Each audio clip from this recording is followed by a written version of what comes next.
Right, chat. Sunday live in action once again.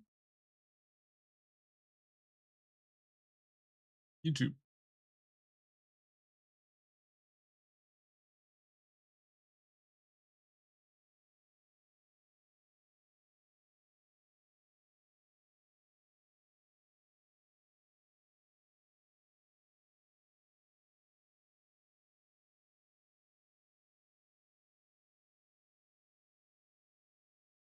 Ain't nobody tell me Blueface had a restaurant. I never let the beef get cold. Yes, Blueface. Where's the meat?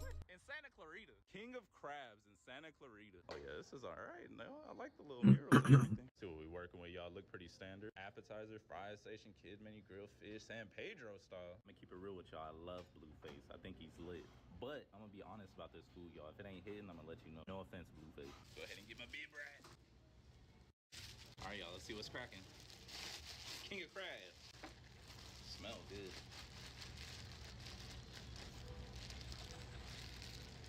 Ooh, brother, sauce me down. Y'all, they done got the big boy for this one, y'all. That's really the king crab. That thing is huge. That's a lot of potatoes, y'all. That's 6 potatoes. We're gonna try it all out. Let's do a quick prep first.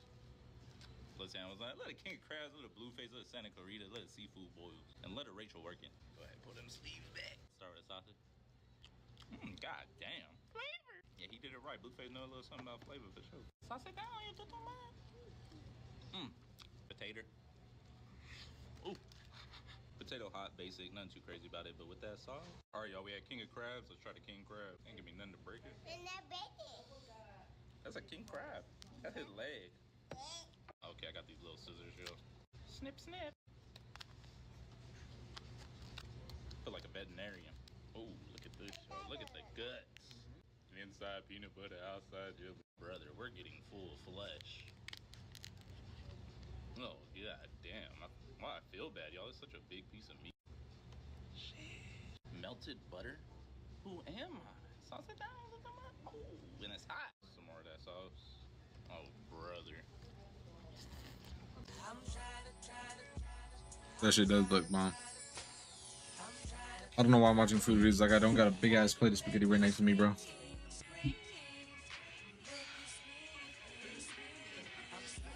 Scoop of the seafood boil with the garlic rice. Ooh. Hot. Busting. My only complaint, y'all, they got Pepsi products. I had to get a mug root beer, but you do what you gotta do. And then this straw just ridiculously long. Yeah, I'm with the homie Akil. He out of control. Hell no. Do it straight like this, y'all. Come on, y'all. What are we doing? Straight like this, y'all.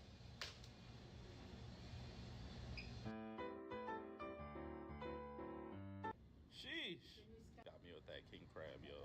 Yo, he hugging the My name is Rachel. I always be in that Blueface video. Not even gonna hold y'all. One of the best seafood boils I ever had. I love the ambiance. Great job, Blueface, King of Crabs, Rachel and her husband. Ain't nobody tell me Blueface had a restaurant. I never let the beef get cold. Yes, Blueface. Where's the meat? In Santa Clarita. King of Crabs in Santa Clarita. Oh yeah, this is all right. No, I like the little murals and everything. See what we working with, y'all. Look pretty standard. Appetizer, fry station, kid menu, grilled fish, San Pedro style. I'm gonna keep it real with y'all. I love Blueface. I think he's lit. But I'm gonna be honest about this food, y'all. If it ain't hitting, I'm gonna let you know. No offense, Blueface. Go ahead and get my beef right. All right, y'all. Let's see what's cracking. King of crabs. Smell good.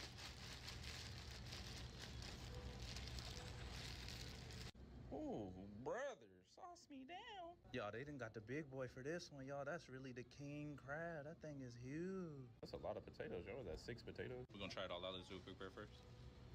Let's see how was that.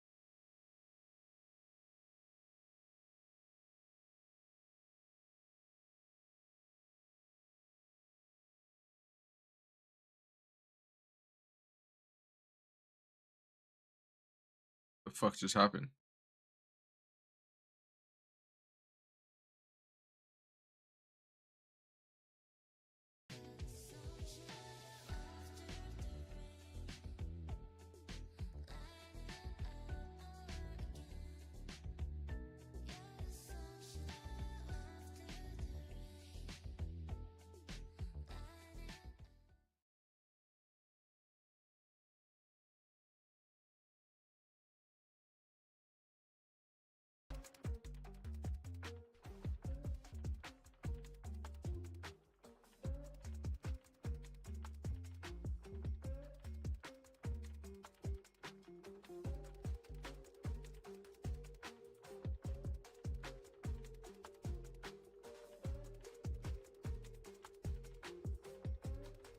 Today we're outside of my childhood home. Here we had to make every ingredient stretch. We had to get really creative with what we put together. So I kind of felt the need to go down memory lane and get back down to my roots, where it all started.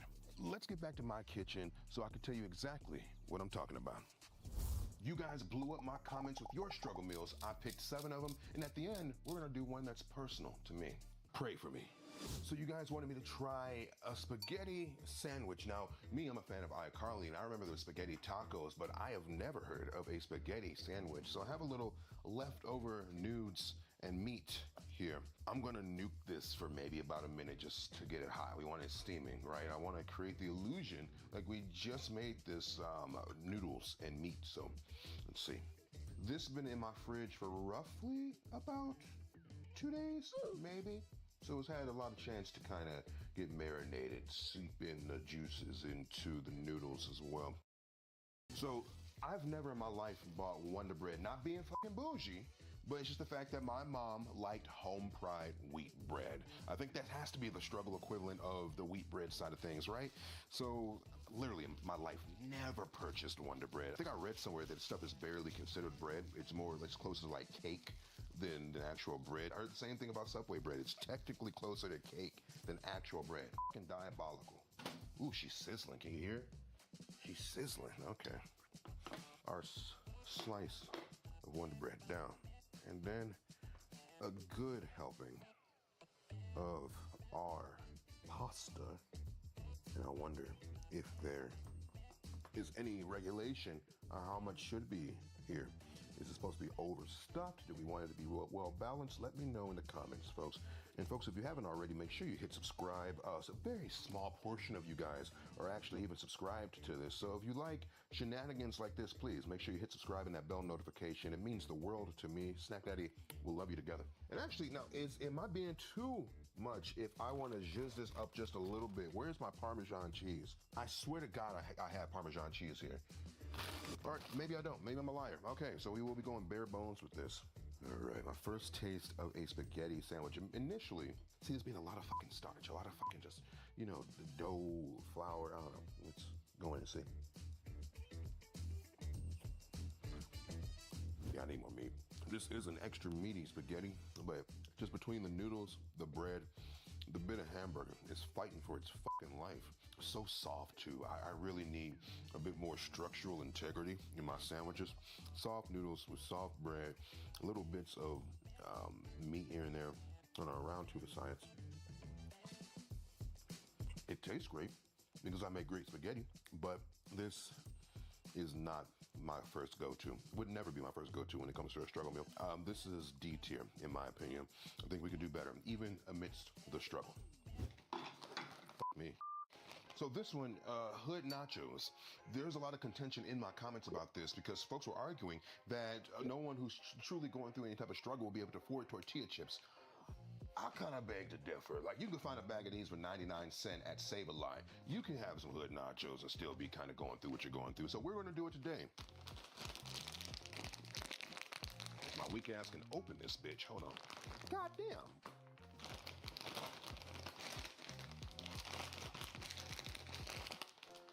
It's just sealed like Fort Knox. What the fuck is going on? Okay, so I gotta get the underbelly in this shit. What the fuck was that? We'll edit that out. So simple enough.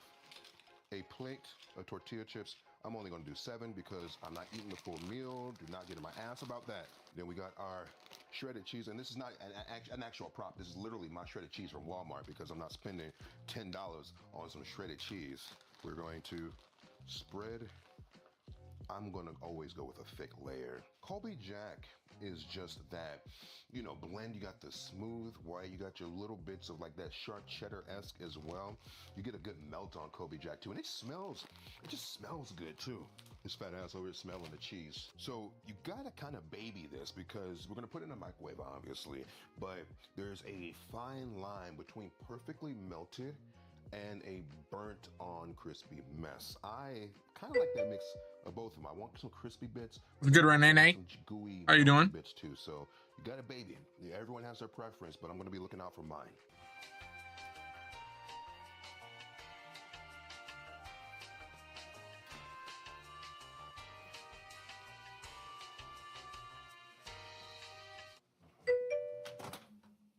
one sentence away from Ordering some Hawaiian food? Oh, yeah. Since the beginning of the internet, Dude, there's such a Outbound fun, finally came out. intelligent way It's to released if you and Thug want to play that shit. I think it's like content 23 on bucks, 20, e-commerce sites. something You like just that. grab it and it's built in minutes. It's kind of wild how far a short prompt can get you.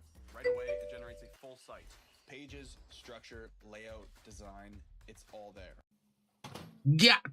Not yet.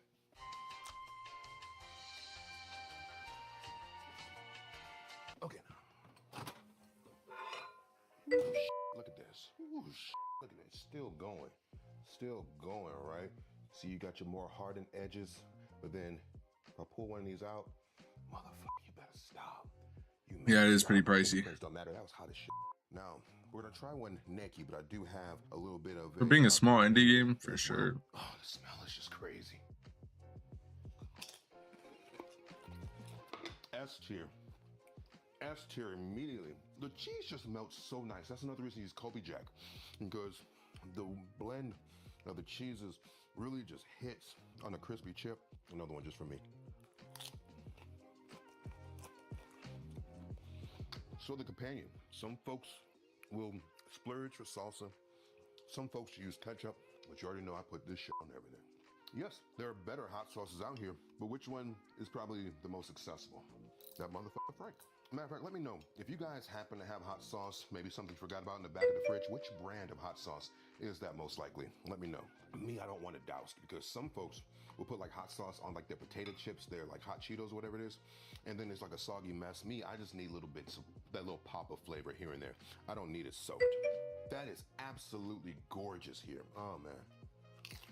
If there was anything higher than S tier, let's do it. But this is a solid Oh, shit. front runner out of the done so Yeah, far. dude. They need, make video games cheap So, again. Fried bologna sandwich was a staple in my house. My mom would only allow beef bologna in the house. If you walked in our house with any type of pork bacon, she'd send you back to the damn store to fix it. And today we're gonna do the same. But there is a little contention online. Are you a slit person or are you a solid slice person? So we're gonna do both. We're gonna do one slit, we're gonna do one solid slice, just to see which one does it really matter. Basically, we're gonna see if it actually matters. Just cut a little slit right here on the actual packaging because we don't have cutting boards. Did you guys actually have cutting boards? We did not. It was whatever flat apparatus we had on hand at that moment. Little slits here. Some are going to say I should be more shallow. Some are going to say there should be deeper slits and no oil because there's so much fat in these slices that's going to like self-cook and fry itself in. The science behind the slits is that apparently if you create that little bit of separation, they have no room to kind of curl up because at a certain point when you're frying bologna, you're going to get like the dome of death. So in theory, you should get a better fry because actually if you look right here, you already see the dome of death happening. It's blowing up like a damn balloon, a piece of bubble gum, if you will, here. And the sizzle is coming through as well. This one's holding steady. Granted, this one's actually heating up more. I don't see any type of cooking here happening here. We're hot. The pan is hot. Is this one cooking faster because more of the surface area is actually touching the pan? That could be something to consider too, folks. Science. This is damn near a science channel at this point, folks. There we go. This one's finally catching up. This one I feel like is almost at the point where I should be flipping it. Let's just see what we got here. I feel like I need a little bit more. Ooh, the shit dripping. No. You see, I think we need a little bit more melanin on here. So we're gonna do that. I'm gonna bump up the heat just a little bit more. And you know what?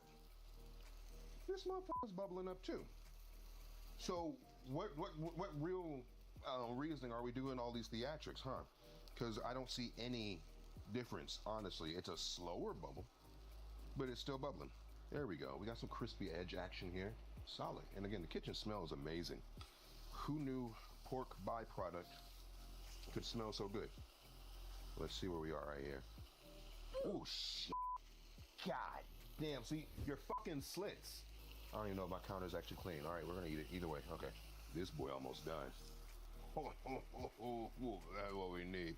That's what we need. We're gonna turn off that fire. That one's about, no, that can use a little bit more color.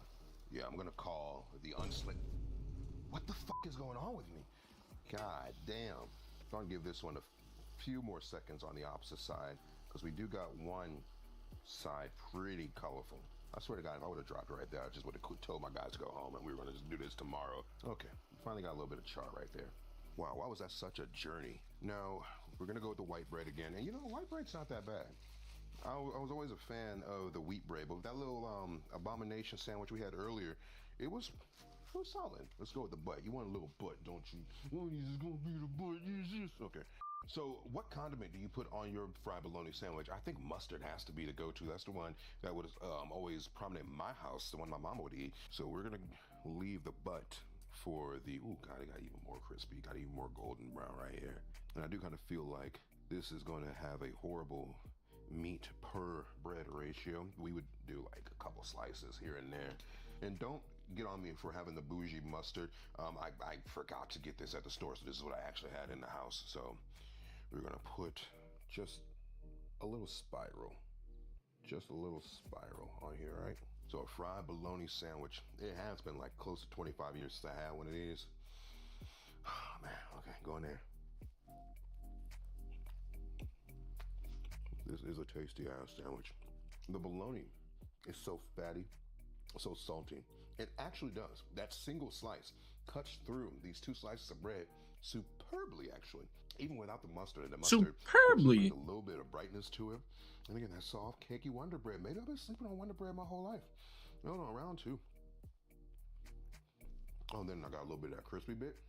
Bacon energy up in this bitch. That might be an A, but we still gotta try the slit bitch. We're gonna do a little bread butt taco. So let's actually just take the butt off the previous one. I'm gonna take my slit bitch. I'm gonna take the slit one right here. Don't leave behind your friend. And you know, I do get this because this is the reality. Sometimes you only have that one slice of bread, right? So you're gonna make do with what you have. A little bread butt taco. My God. Going in. It smells amazing. Oh, she good. Oh, she, you get hot dog energy with this one too. It's all like the same shit. That's an A. That's A tier. It does everything you need to do. It's the perfect savory sandwich. I might need to start buying more bologna in my life. So, a few videos ago, I made a very big mistake. Oh, God damn. God.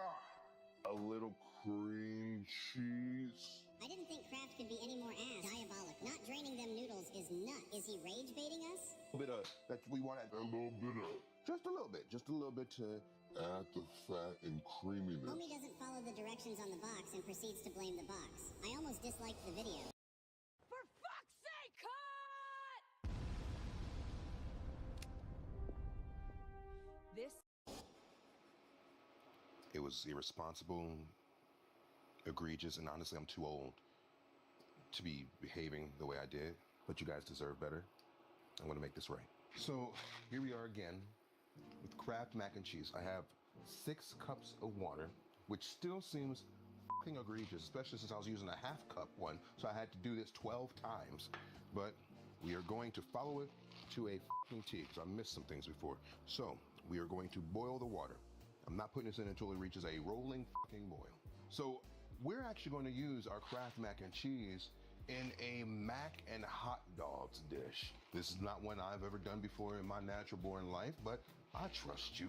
Let's see what we got here. Just actually put a little color on our hot dogs. And yes, I did prep cut hot dogs. Consider this my mise en place, if you will. Look it up if you don't know. And we're gonna just put a little bit, a few in the pan. What are we gonna do with the rest of these? Oh, you gotta wait till the end of the video to see that, huh? All right, so we're gonna just let these work. I don't even really wanna touch them too much. We're just letting surface area, time, heat, and the grace of God do its thing right here. Damn, this induction burner again. So if you didn't know, an induction burner is a mechanism that uses magnetism to heat up the pot above it. Now, the cool thing about it is that it's only heating up the pot. I could take this off and touch this. It's as cool to the touch as anything. But this right here is ripping hot.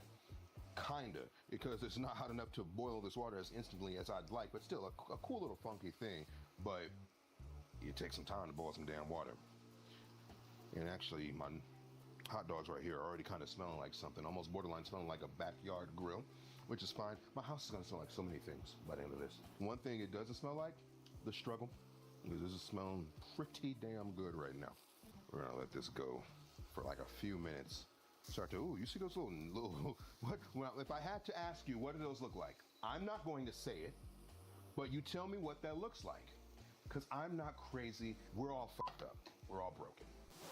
Okay, stop. That's it. You didn't see that. We'll cut that. All right, so we can kill the heat on this right here. Our body parts are where we need them to be. This water is really not boiling. We got a little bit. It's starting. It's starting. Maybe I'm just impatient, you guys. I am so fucking immature. That really just tickled the fuck out of me. I don't know why. So our water is finally kind of boiling right now. So we're gonna put in our macaroni noodles. Let that go for about 8 to 7 minutes, or 7 to 8 minutes. Why did I reverse that? Dyslexia is real, folks. All right there. Ooh, I almost did. Haha. I didn't do it. I didn't do it like I did before. All right. So this has been going for about 10 minutes. And this, obviously, my induction burner is just not the strongest thing we could use, but I promise you it is hot. You see it steaming. It's just not going to reach a boil. So the thing I did so critically wrong, so sinfully wrong, is I neglected to drain the majority of the water off of here. So we're going to make sure this is bone dry before we proceed. Okay. Let me know. Is this drained enough for you? Is this dry enough for you, folks? Let me know in the comments.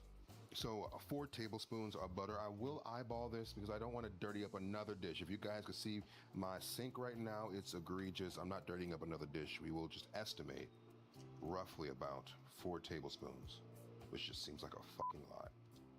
And so in the same breath, we are also going to add how much milk? We are going to add 1/4 of a cup of milk. So just about half of this half right here, right? About right there, that's enough. And then finally our cheese mixture. And people swear up and down that like, oh, if I would have made it properly, it was going to save it. It was going to be the best damn mac I would have ever had in my life. I have my doubts, but we shall see. Now we mix until it comes together. We were never a box mac house. We would get it from time to time because, you know, sometimes you would get like these care packages from organizations here and there. We never really ate it. Grandma would always find a way to make her famous mac and cheese come hell or high water for a Sunday or holiday. It does set up a lot better once you actually have the correct ingredients. I will give you that. It does actually smell a little bit better too. Okay, we'll see where this goes. What part are we Mac watching? and cheese the proper way, the true way, right?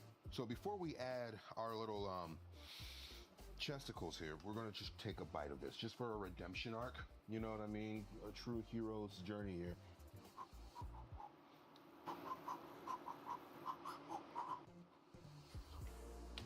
Okay, it is a lot better. It is absolutely a lot better. Fine. Okay, I get it. Fine, I did it. Thank you. Now we add our wieners. We mix the finished product. Box mac and weenies. I still just can't get over the appearance of the dog, but I need therapy. Going in. Yeah, it's good. Yeah, it's good. I'm not going to hold you. It's very, very good. That super savory, almost bacon-like crisp from the hot dog you get after you marinate them with the creamy mac. That cheese comes through very good, considering it's a powdered cheese mixed with butter and milk. You know, let's do another big bite there. The only thing is I wish I cut the hot dogs a little bit thinner, but that's user error. This is another A. This is another A tier struggle meal. And again, this is my ass not even really going through anything right here. Would I eat this? Maybe not the exact same thing, but maybe like some, you know, proper mac with a bit of dog, but for what it is, again, A tier. Very solid. I like it. We're about to make some cinnamon sugar toast. Now, we're gonna be doing it over the eye here because we didn't have a toaster oven. I still don't have a fucking toaster oven because it's a unitasker. Alton Brown told me to avoid every unitasker in a kitchen, so we do not own a toaster in this house. So we're gonna make some skillet toast with our Wonder Bread here, a little bit of butter going, only that Kerrygold butter. Yeah, I'm gonna be a little bougie because ain't butter-wise coming in this house unless it's Kerrygold. If I knew about Kerrygold when I was 5 years old, I'd have made my mama buy it. But got a little butter going in our pan right here. And then we're gonna take a single slice of our Wonder Bread. And folks, tag Kerry Gold in the comments. Let's make sure we get a sponsorship out of this. Better yet, tag Alton Brown. Maybe we can get some Alton, you know? Funny story, Alton Brown used to follow me on Twitter. And then one day I looked up, he stopped following. What exactly did I say to piss off Alton Brown? Because that was a conscientious decision. He followed me for like a year, now he doesn't. So Alton, if we need to work something out, call me, bro. The phone's always open, bro. I feel like I need a little more butter. Your slice of your white bread going in, down. You make sure it sops up all that good butter. We're gonna put this on like medium high, and then I'm not gonna touch it for like 2 minutes. See what we got. So I try to be a one flip guy with your burgers, with your steaks, with your bread. You should only do one flip. You gotta kind of trust your spidey senses to a certain point. You gotta watch it. You might see a little brown creep up from the bottom here. You gotta baby it. You gotta watch it. You gotta trust your gut, if you will. A little lesson from Snack Daddy right here. Hit subscribe.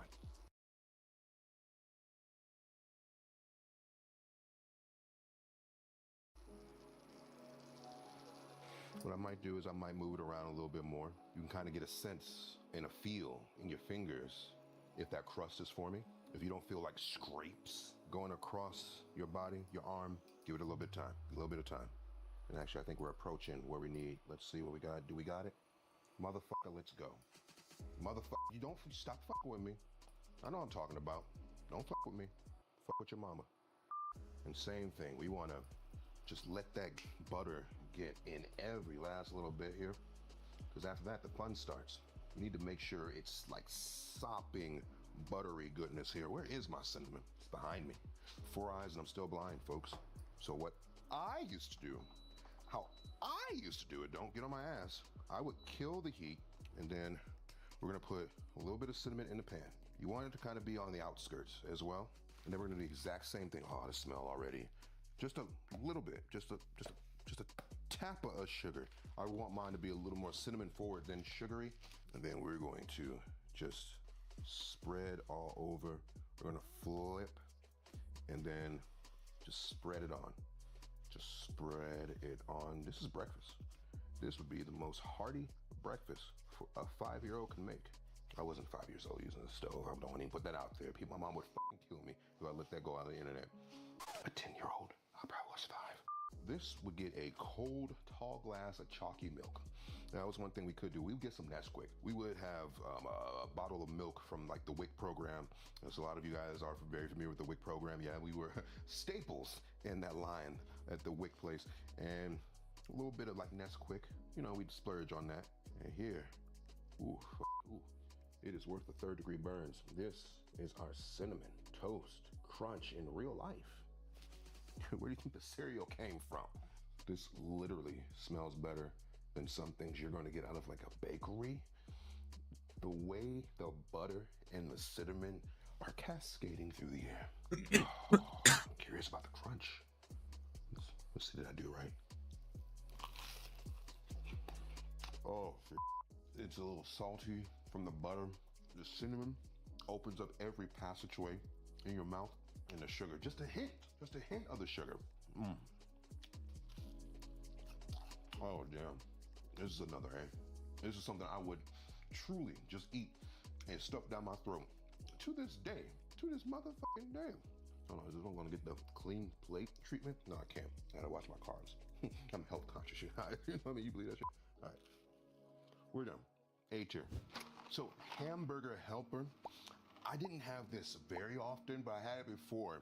And I remember it being probably the most convenient thing you could ever think of. Everything you need is in the box, except for the damn hamburger, right? And me being a fan of macaroni like I was, to have your flavor packet just be so condensed right here. A little bit of milk, a little bit of hamburger. That's all you needed. I was a happy boy. I got a little package of ground beef. We're gonna put it straight in because there's enough fat in the ground beef. You don't need to add any additional oil. Most situations, you don't have any additional oil. This is all you have. So this in.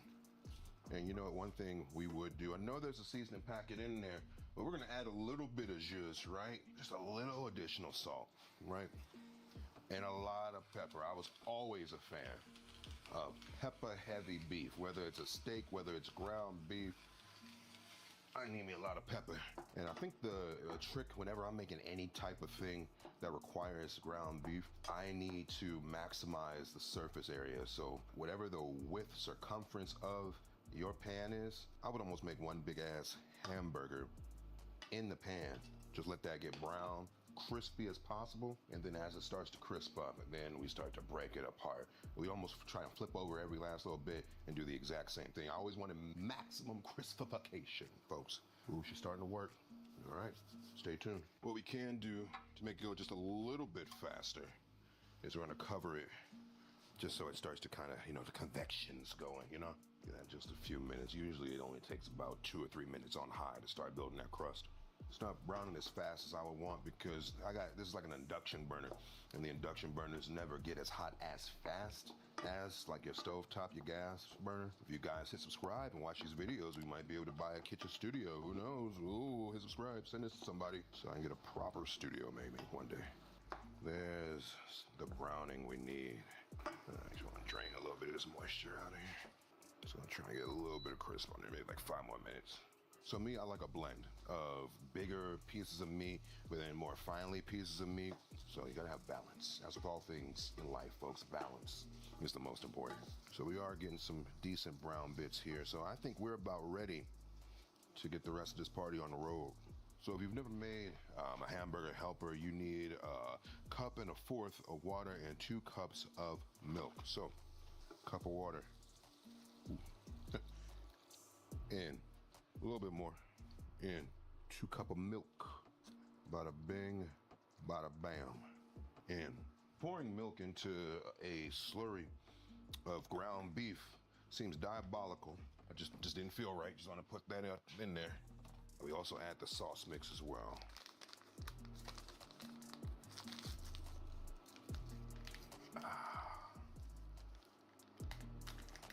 And some folks will add like a little bit of like some pepper, some tomato in here. I know some scandalous folks who put sugar in their hamburger helper. Those are the hoes you gotta watch. And we're gonna just mix this in, and eventually it's gonna start to reduce and become a little cheesy. And you know what I would do? I would put a little bit of like sliced cheese, little slices of that American cheese. If we got a little bit of shredded in there, we definitely could extra cheese it up a bit. We're gonna let that reduce for maybe about probably 10 minutes. Immediate reaction, this seems soupy as fuck. I promise you, it's asking for 2 cups of milk, 1 1/4 of water. This is a soup, so I pray to God this boils down. Oh, and actually, you know what? I'm such an idiot. I didn't add the pasta. You're supposed to add the pasta too right here. That makes sense. So, that'll help. So I promise you off camera, I drained the fucking meat, but we have like some kind of swamp going on right here. It almost looks like a overhead view of the earth. We're going to do a little, I know, stop, I know, but we're going to take a little bit off. Now, some of you are gonna be mad that I even have to do this. Some of you are gonna be like, oh, you should keep the grease on. Grease is flavor, or whatever it is. I wanna do something about this. So, oh, the comments. Oh, my life is a fucking nightmare. All right, that's a bit better. It's not really better. All right, cool. It is what it is. Oh, that looks good, right? Oh, it's creamy. That's what we need to be. Okay. See, y'all got my confidence at an all-time low. The way y'all getting my ass, I thought I was already ruining this. No, we're fine. All right. So immediately, this smells like something a little above its pay grade. This looks like something a little above its pay grade. I don't remember Hamburger Helper being so decadent to the eyes, but looks like something you'd at least get out of a diner. Maybe a nice diner on the country road. It almost smells like a beef stroganoff kind of a thing. It just smells creamy and beefy. I'm very excited about this bite. This might be my most anticipated bite of the entire video so far. Let's see. Oh, it's pretty good. It's pretty good, actually. I just wish it had a stronger cheesy flavor, but the noodles are cooked really well. It's super creamy, like just obnoxiously creamy. So perfect texture. And I even pulled it a little early, so the noodles are a little al dente. A little bit of crispy. We're gonna take our mayo here. We're going to squirt her on just like that. I feel like you want a little extra mayo here. Want to just smooth it in there too, because I feel like that's a point of contention you guys will hold against me for the rest of my life if I don't do that. Let's just sprinkle. Oh my gosh. So what I'm going to hope to get from this is obviously the sweet and savory would be an easy swing, right? My mouth's already rejecting it. I can see what you're doing, but still, absolutely the fuck not. So I've never really just had mayo so naked, so exposed. You get a sliminess to it, and there's a sweetness there on top of the sweetness from the sugar. So you get like a double sweetness, and there's like a savory. I don't do slimy savory very well to the situations where folks just literally had nothing else. I get it. It's not bad. It's a C for me. We're gonna do a generous C. So ramen and a slice of cheese. Mama, I'm looking at you. One of you guys suggested it, but my mama, every day, even to this day, my mama don't feel right if there's not a pack of ramen in the house. This is easily one of her go-to easy meals to this day. And in our house, it was always that creamy chicken ramen. But let me know what your favorite is. We got beef, we got regular chicken, we got shrimp. This was always the most diabolical one. This one always just tasted like everything, tasted like him, hair, and why. But we're gonna do your creamy chicken. And one thing I would always do, because I was always an impatient little kid, I would not wait until the water started boiling. I would just go straight in and let the magic happen all together. And I think that's the most efficient way to do it anyway too, because if you let the water get to temp while the noodle's in there, then guess what? That noodle's gonna start to heat up a little bit faster too, right? I feel like you're cutting out the middleman in that point. But let me know, do you wait for the water to boil, or do you, like, as I do, like a normal human should? Let me know in the comments.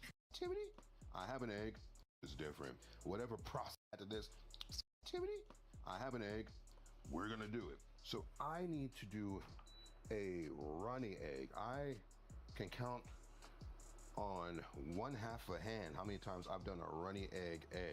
Got a little oil in here. We're gonna crack our egg. I have on like medium heat. That feels too high, but we're going to see egg in. We're going to let that go. And folks, keep in mind, if you're gonna be using a metal fork to stir these things while using these type of pans, be very careful not to like scratch your pan, because you get chemicals seeping in and all this shit. I got a fucked up pan back there. I don't know where the fucked up pan came from, but I am not happy about that. So our noodles are just about where they need to be. So I am going to dip off a good portion of this water. We need a little bit of it. Good portion. That's another thing too. Now me, I didn't like a lot of broth in my ramen. I needed very minimal broth, just to add a little bit of on your mouth or whatnot. But some folks, they need a full bowl of broth. It's almost like 3 parts broth, 1 part noodle for a lot of you guys. Let me know, are you guys a soupy ramen or are you guys a dry ramen? Me, I'm borderline dry. I think I like dry ramen. All right, and then, oh man, just the smell of this too. Boy, oh boy. Now this stuff is bringing back so many memories, because this was like the first experience I had. I feel like a fucking hawk. Well, our ramen is there, so I think we are at the point. Okay, if you grew up with those clear tech electronics, well, this right here is gonna hit different. This color takes me back to that clear tech era. Remember that when products actually showed you how they were built on the inside? Nothing hidden. This is the Atomic Purple Magnetic Power Bank from Ridge. It's transparent. Where we need to add our single. And then what I'm actually gonna do is I'm gonna kill the heat over here. Doesn't that look so otherworldly? Like you can just tell the strife it's been through. But then, right there. If any of you guys want to apply to be an intern in these videos, to be my dishwasher, let me know. Let me know in the comments. Let's check on our egg.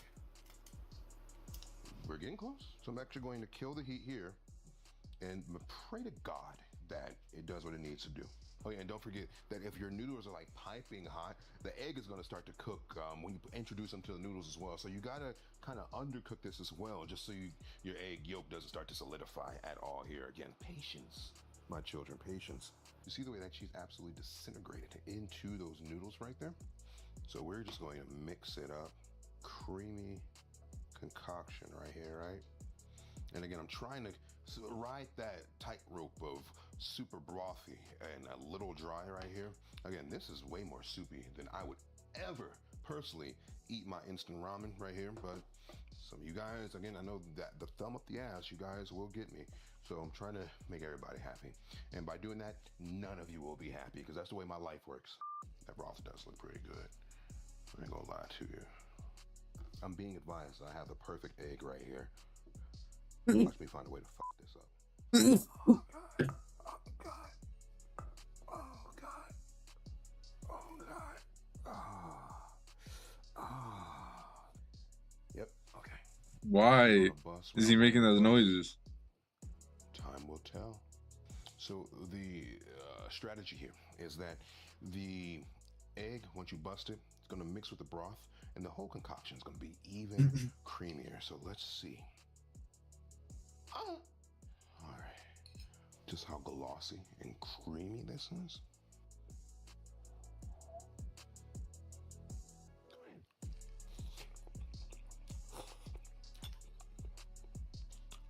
S tier.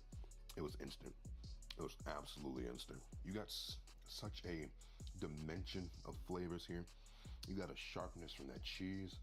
You've got that sodium hit from the seasoning packet itself. And then texturally, that bit of yolk just adds.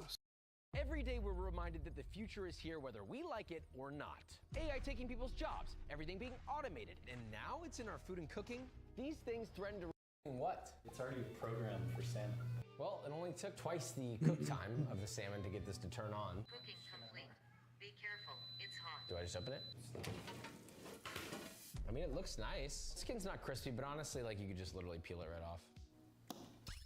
I mean, it's really good. I was very impatient with that first, but results are there. Okay, but let's take a step back. This did the same thing that any air fryer can do. And for the price, it's very cost prohibitive. It's extremely frustrating to use because the voice recognition is really just not there. Is this a future? Is this a flop? Can we give it a mid? It is kind of on the mid level. Even though this didn't work that well, it is showing us what could be possible in the future. It is on its way there, as you said. So I think mid.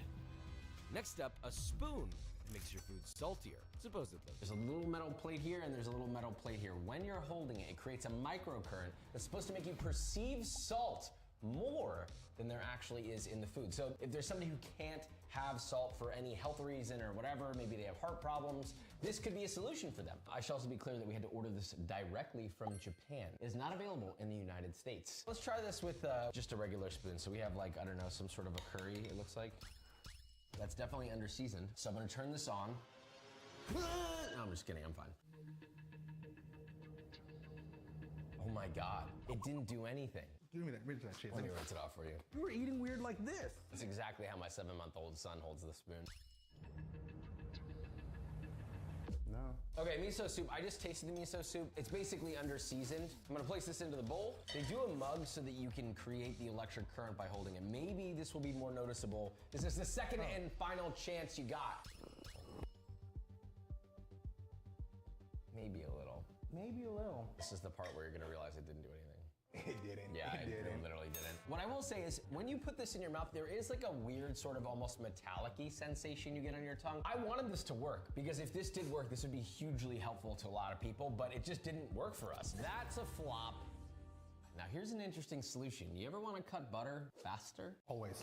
Heated butter knife. This knife will heat to 131 degrees Fahrenheit and up to 158. This heats in 5 seconds, so 1, 2, 3, 4, 5. It says it's not, well, that was a lie. It says it's 99. First off, they've already lied thus far. This is already not looking good for this product. All right, we're now at 138. There we go. And it took 10 times as long. First of all, here's a cold stick of butter and a regular knife.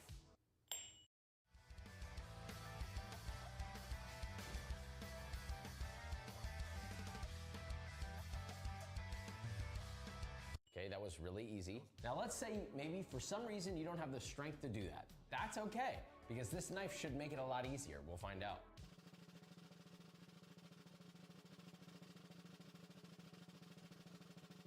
That was actually significantly harder. Let me see if I can spread it. That's kind of cool. Well, let's try it with a regular knife.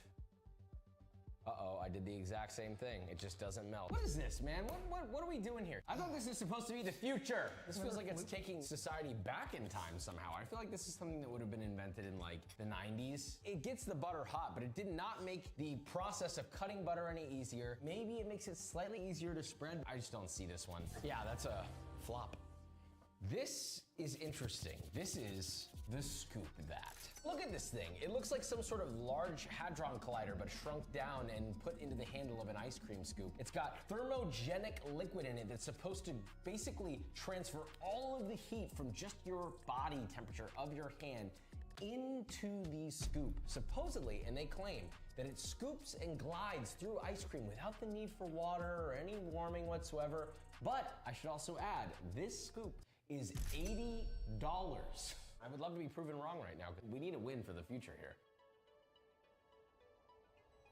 It actually does work. Look, the ice cream is melting in here. Okay, let's take a step back. It didn't make it easier, but the amount of effort was the same. Had this been room temp, this would not have worked as well.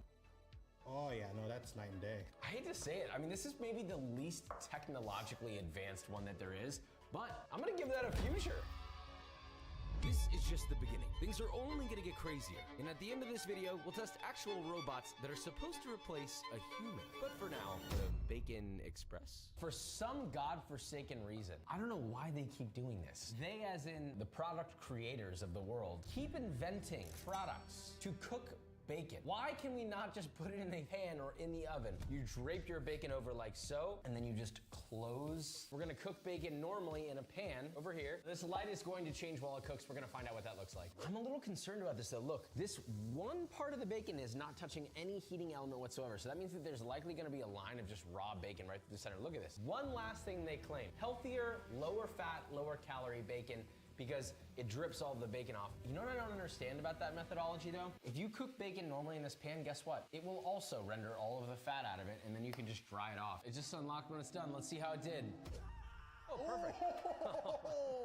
Perfect bacon, just how I like it. Hey, but look, it's cooked on the top like you said it would. Yeah, the top is cooked perfectly. God, that looks The pan bacon already looks significantly better than this one. It did automatically open, which we're assuming that it automatically opens when the bacon is done, but this bacon is beyond screwed. While the pan version is a little more uneven, this looks more delicious than this. But there is another thing you can do here. You can use this as a cooking surface. But guess what else cooks the egg?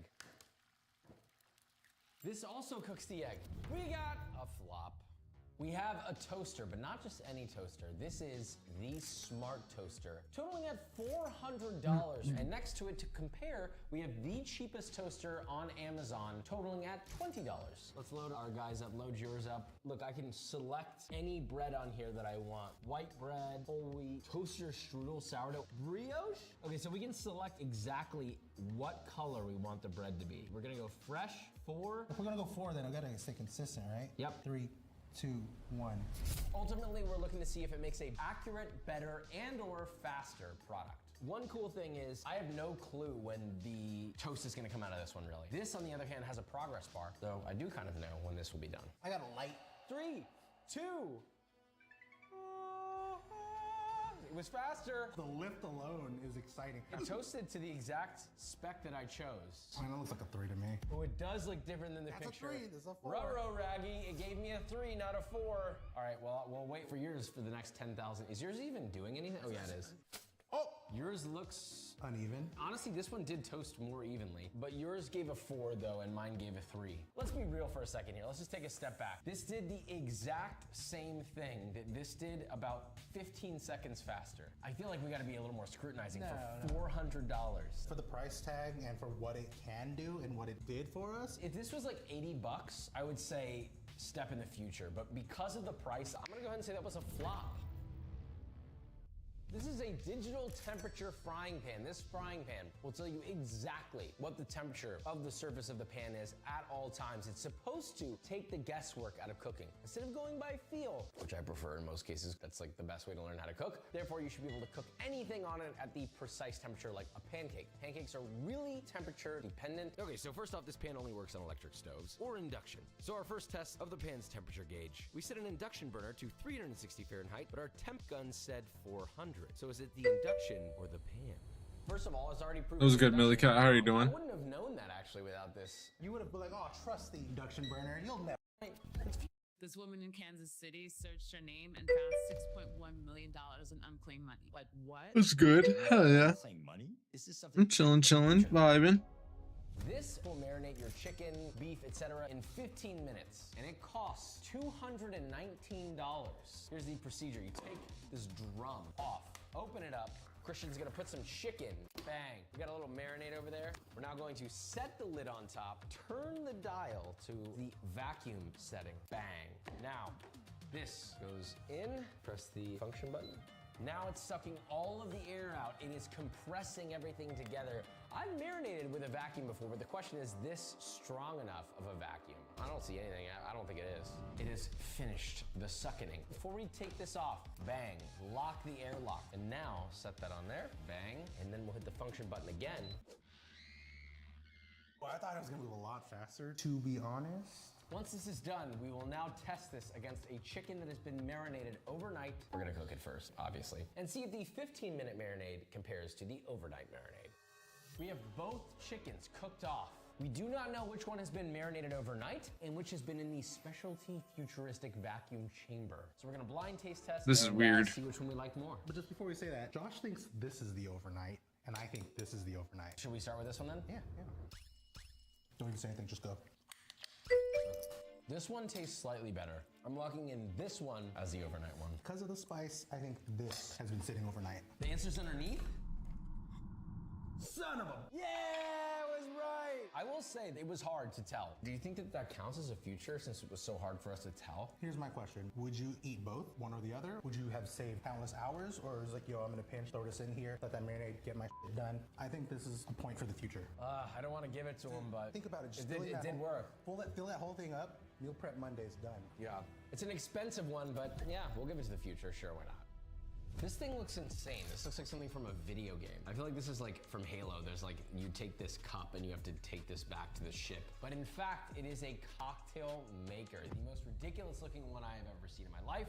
Here's how it works. You fill each compartment with whatever ingredients you want. So in this case, we have white rum. Triple suck. Simple syrup. Lime juice. Almond syrup. Off camera, we're pressing on the app that we are ready to craft. And as you can see, it's ready. Do I just set this in here, I suppose? Oh. Was that the rum? I hope not. That was a lot of alcohol. Whoa, cool. Oh, and we have a chilled glass for our Mai Tai right here. Oh, it fit perfectly. Wow, okay. Straw one, straw two, buddy. Here we go. Ooh, that is strong. Honestly, I wouldn't mind that on vacation. Here's my thought. It does require some effort. You only have to fill it up once and it'll make multiple drinks. However, it will not refrigerate your ingredients, so they won't stay safe to consume.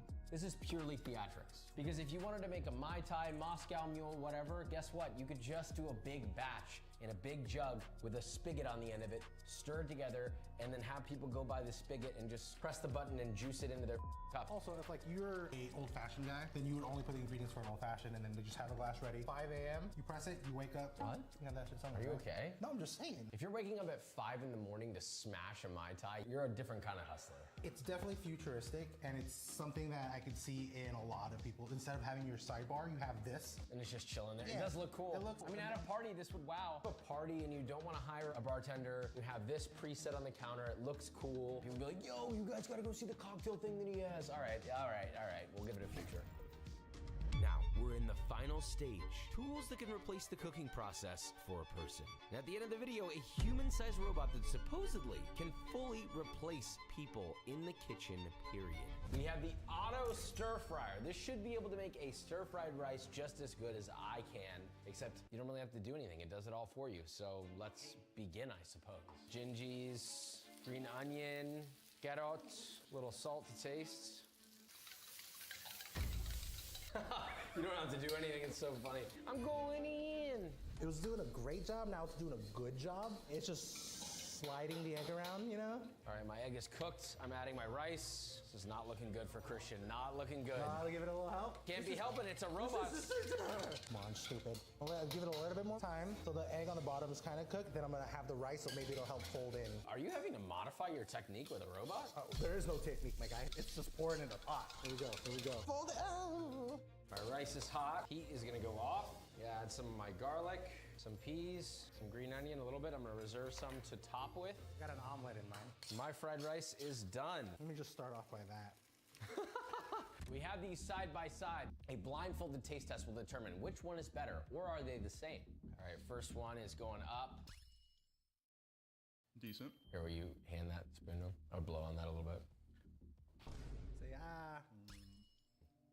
The second one has a little more acidity, but I really can't tell that big of a difference. So we'll call that the same. Are we gonna call that a flop? You had to pay $400 for that. It's not like it did all the cooking for you. You didn't have to worry about your fire. You didn't have to worry about mixing it. That's a good point, actually. I mean, if you don't want to do any of the wok work, and you just also if you don't have a range. If you don't have a cooktop at all, you could do this in any room. Honestly, you convinced me. I think this is future. Not perfect, but keep innovating that, and we might have something that could be helpful. I'm really excited about this one. This is the Roti Express. This is a device that makes non-stop rotis or tortillas, and it's very simple. You have a compartment here, which you can add a little bit of flour. Now we have water, which can go in here. This is probably not gonna pour very well, I will try. Oh, I knew it. Okay, listen up. Whoever manufactured these bowls, meet me. I don't care if you're 70 years old. Arena, fist fight. There's no compartment for salt, but if you do want salt in it, you can add salt to the water. And then finally, the last compartment, a little bit of vegetable oil. They have many settings on this. You can change the temperature, you can change the hydration. We have it on the recommended settings. So, okay, we're on. So you can make up to 15 roti, which is insane. Let's have it make 5. I think 5 is a good number. Whoa, it's rising up. Whoa, whoa. Now it's moving it around. Just gonna let this ball, Oh, hydraulic press? Hydraulic press is crazy. Oh, it's lifting it. There's our roti. In about 15 to 18 minutes, we have several roti. These look more like flour tortillas than they do like the typical roti that I've personally seen, but I mean, they look nice. For the amount of work we didn't do, these are great. Cheers. I mean, I'll be honest, it's not the best roti I've ever had, but it's not bad. I think honestly, for $700, the amount of roti I'll be making, I feel like you get your money's worth. I mean, think about how annoying it is to make roti or tortilla or anything. You gotta knead the dough, you gotta let the dough rest, you gotta roll each one by hand, one at a time. I mean, it'll easily take you 3 times as long. Yes, it will be a lot less expensive, but if you have $700 to just throw at a robot like this and it's gonna make unlimited roti for you, it's literally printing money. Well, I wouldn't go as far to say that. I mean, if you're, instead of buying 7 rotis at the store, how much would you pay for that? I don't know, $5? Using Lens in Chrome makes it all simple. I could just select information, dive deeper on it, without ever leaving the tab. Still staying up late gaming solo? With Hacko AI, get the ultimate companion for your playtime. I noticed that the enemy jungle Rammus. Confidence up. Wow, that overgrown tunnel looks spooky. Main weakness is that glowing blue. Yeah, squeeze through that gap. It leads deeper into the village. Choose from a wide range of characters and make every gaming moment more vibrant. Come and give it a try. Oh, fuck. Printing change. I mean, it worked really well. This is the first cooking robot in front of my eyes that I've seen functionally just simply work. It was really cool to watch. I'm gonna give it a future. They found a way to make this thing cost like $50 to $100. It would be a game changer. Not bad robots, but we have crazier ones coming up, so we move on. We have the Nosh. Similar to a Pasha in another video, this will cook a full meal for you, and the meal it's cooking for us is Cajun pasta. So they have compartments up here with all these spices, and then we have a separate container of all the compartments of different foods that will go in here. These are the ingredients that get shoved in, and then it should cook it. So will you tell me what to put where? In compartment number 1, garlic and mushrooms. Jesus, this much garlic? 11 cloves of garlic for 2 servings? Who are we fighting after this? Mother of God, Dracula? Dude, not even the Filipinos are putting that much garlic. We would double it. No, the you would not. There's no way. In section 2, chicken, breast boneless, and some Cajun spices. Compartment number 3 and 4, mini penne. In compartment number 5, processed cheese, fresh cream, and some fresh parsley. I will say it's extremely hard to pour into these containers. Slot 1, it's like a partridge. Cook. And let him cook. Oh, mushrooms and garlic, the 750,000 cloves of garlic. Interesting starting with the mushrooms. I feel like they could have seared the chicken and then thrown the mushrooms in. I'm already a little concerned for this thing based on the order it's doing things, but this is built to make delicious meals. Question is, how delicious are we talking? Is this the future? Our food is done in the nosh. Want to adjust the consistency? Yes, improve it? No, it's good. I don't know. Is this Cajun? Doesn't look Cajun. Bro, what the is this? Soupy mess. All right, improve That's it. it. Add water, cook time. It's gonna overcook the pasta. I think we keep it. Yeah, let's just roll with it. Let's try it. So remember, you can edit the recipes, obviously. You can put whatever ingredients you want. I mean, it's not like it's forcing you to do this, but we did follow the recipe exactly designed for this product. Oh, God.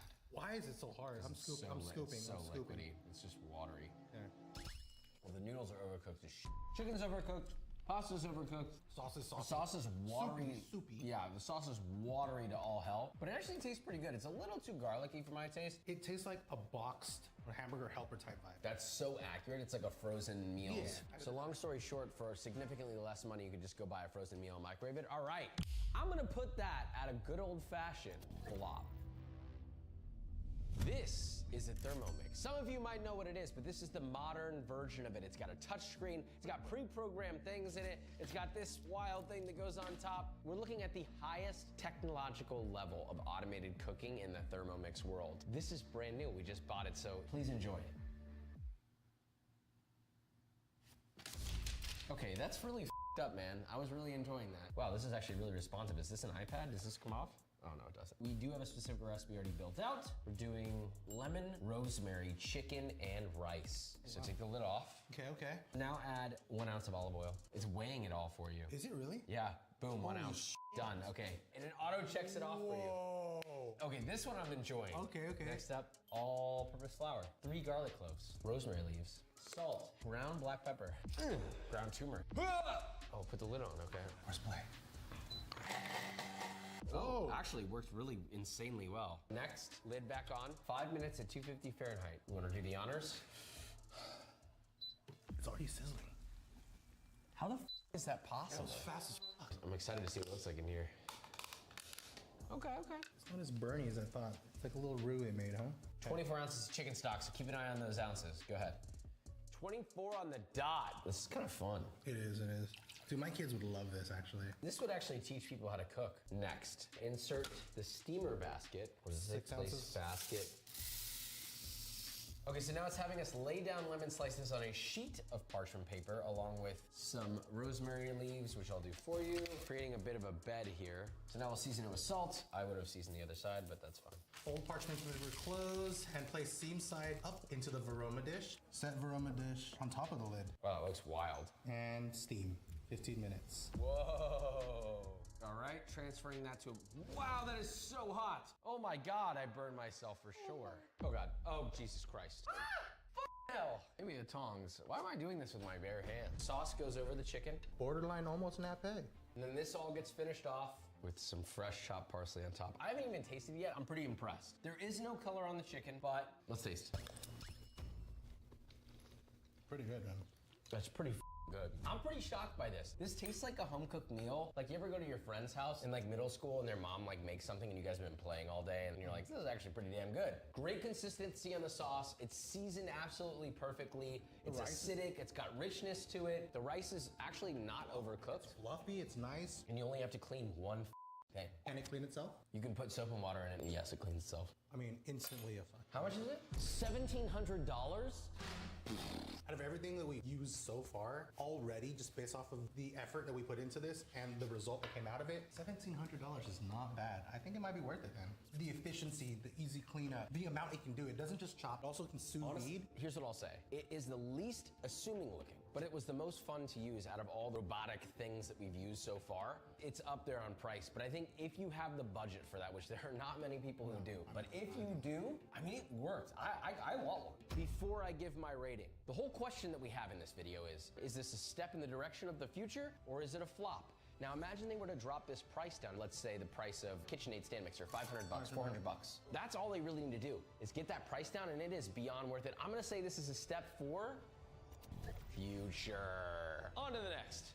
We have possibly the world's first AI robot grill. The price of this is shocking. But before I tell you, let's cook and taste the steak. You season your steak, both sides, pat it dry. Ooh, look at that. Spring action.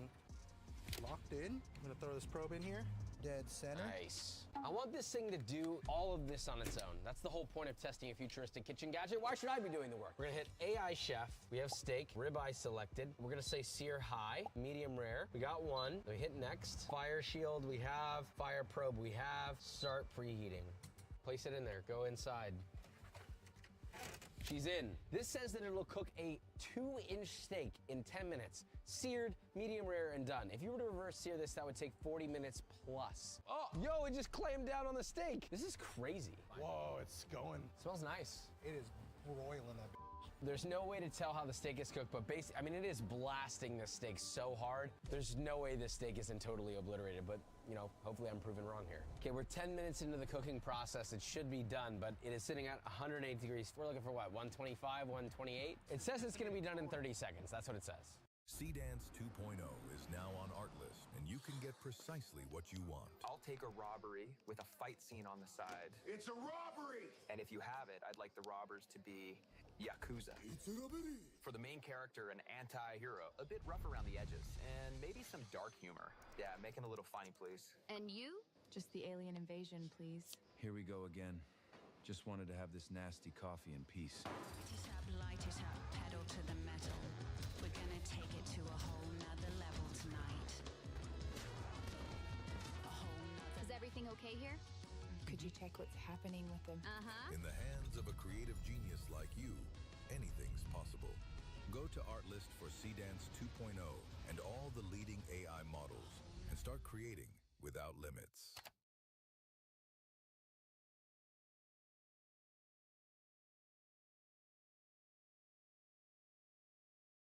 If you get stuck on a melody, or if you just feel like you can't get a song started, Output's co-producer is very dope. They make it much easier for us to either get inspiration or to help us when we just can't find that right. Oh, Finished. It says finished. Okay. How's it looking? How's it looking? Looks good.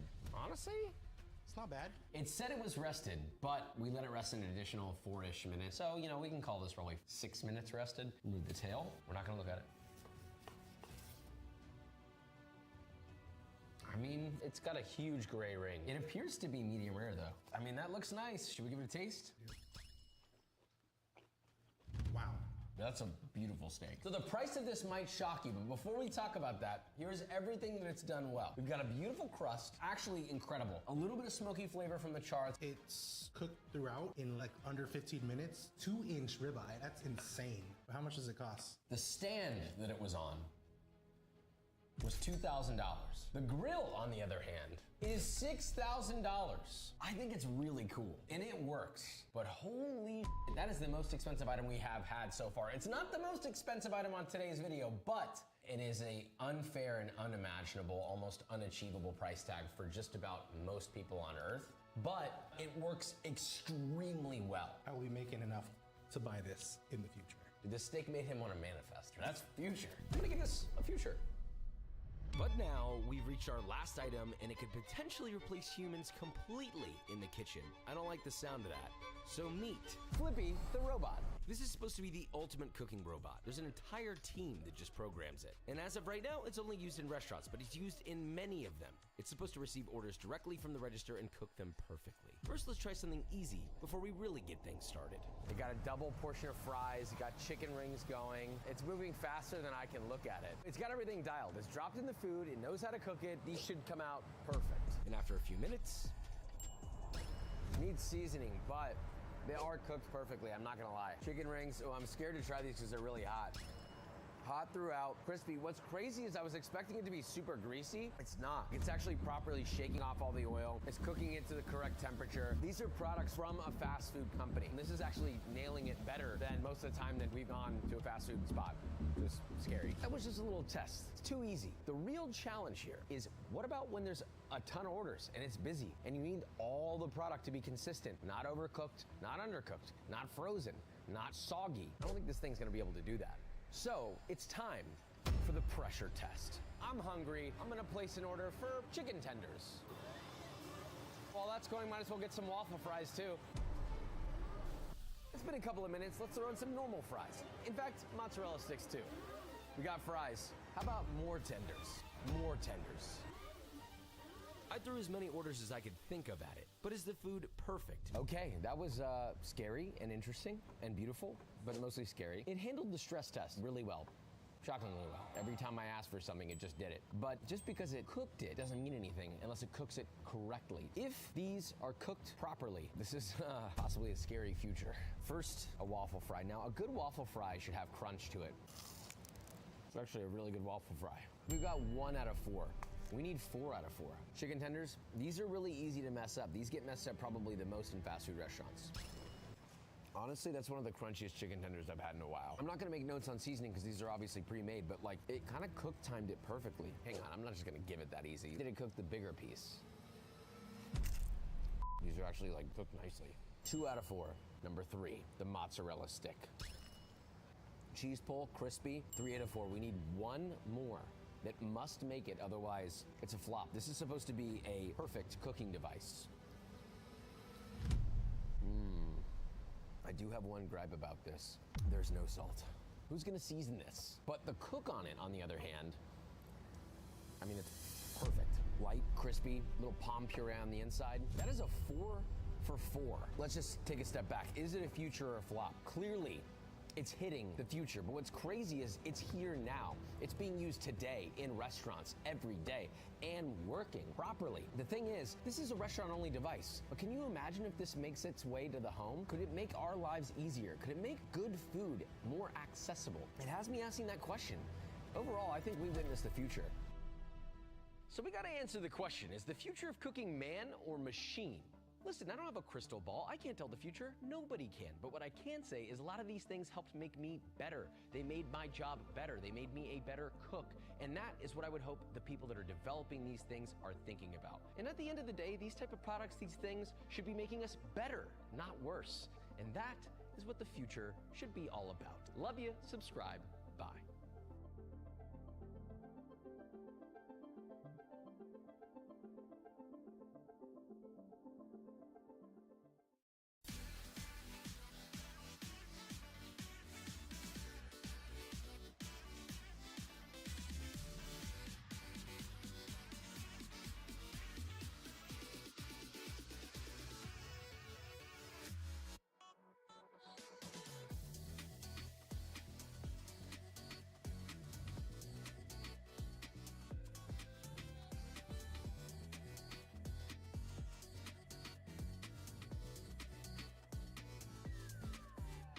Get this fucking out of my face, bro.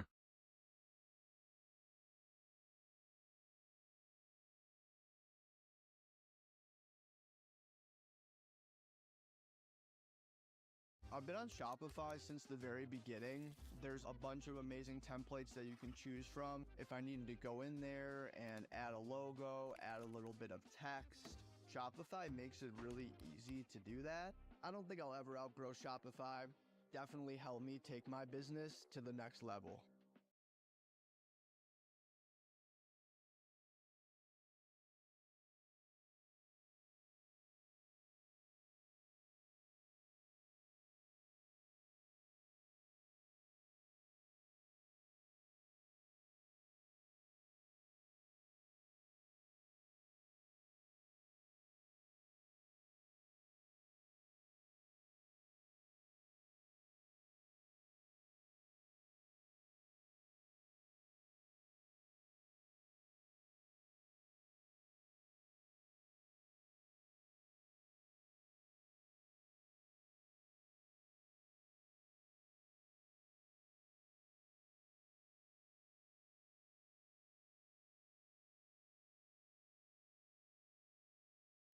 If there are over 1 million restaurants across North America and an equal number of best restaurant lists, how could you possibly know which are really the best? What if there was one ultimate list? Well, there actually is. And it says there are 5 restaurants making food better than anywhere else on the continent. So I'm testing the top 5 on the list, eating over 100 courses across North America to see if the list is as accurate as they say it is, and better yet, is it worth it? At every stop, we're bringing a very important guest. Many will be people who rarely eat food like this, a representative of the people. And at our final stop, a chef who knows what it takes to be number 1. Starting not only with a 2 Michelin star restaurant, but you need a secret code to get in. So we step inside a place called Tanière. This is something I've never seen before. A long, eerie tunnel, and then another. Am I gonna be locked away down here forever? Kidding, I hope. This entire restaurant lives underground, carved into a series of connected chambers. And as the night goes on, we'll move deeper and deeper. And our first special guest waiting in the snack room is Lagurki, a local Canadian food YouTuber who has never been to a place like this. One of only two Michelin star restaurants in all of Canada. The snacks were very unique, but the first main course, whoa.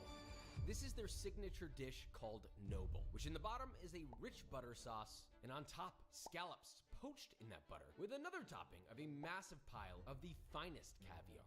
And then they serve that all topped off. The first beverage you get in here is a beautiful glass of champagne to go with that. I mean, the good life. C'est bon dans la gueule. Good in the mouth. C'est bon dans la gueule. Yes, welcome to Quebec.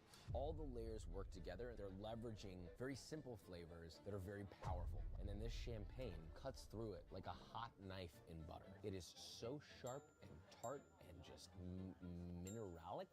Is that a word? This meal makes you want to wear a huge coat of fur and be a noble. Next up, at the bottom of the plate is a lobster tail. At the top, a center-cut slice of the lobster claw. And to the left, various greens, but more importantly, matsutake mushroom.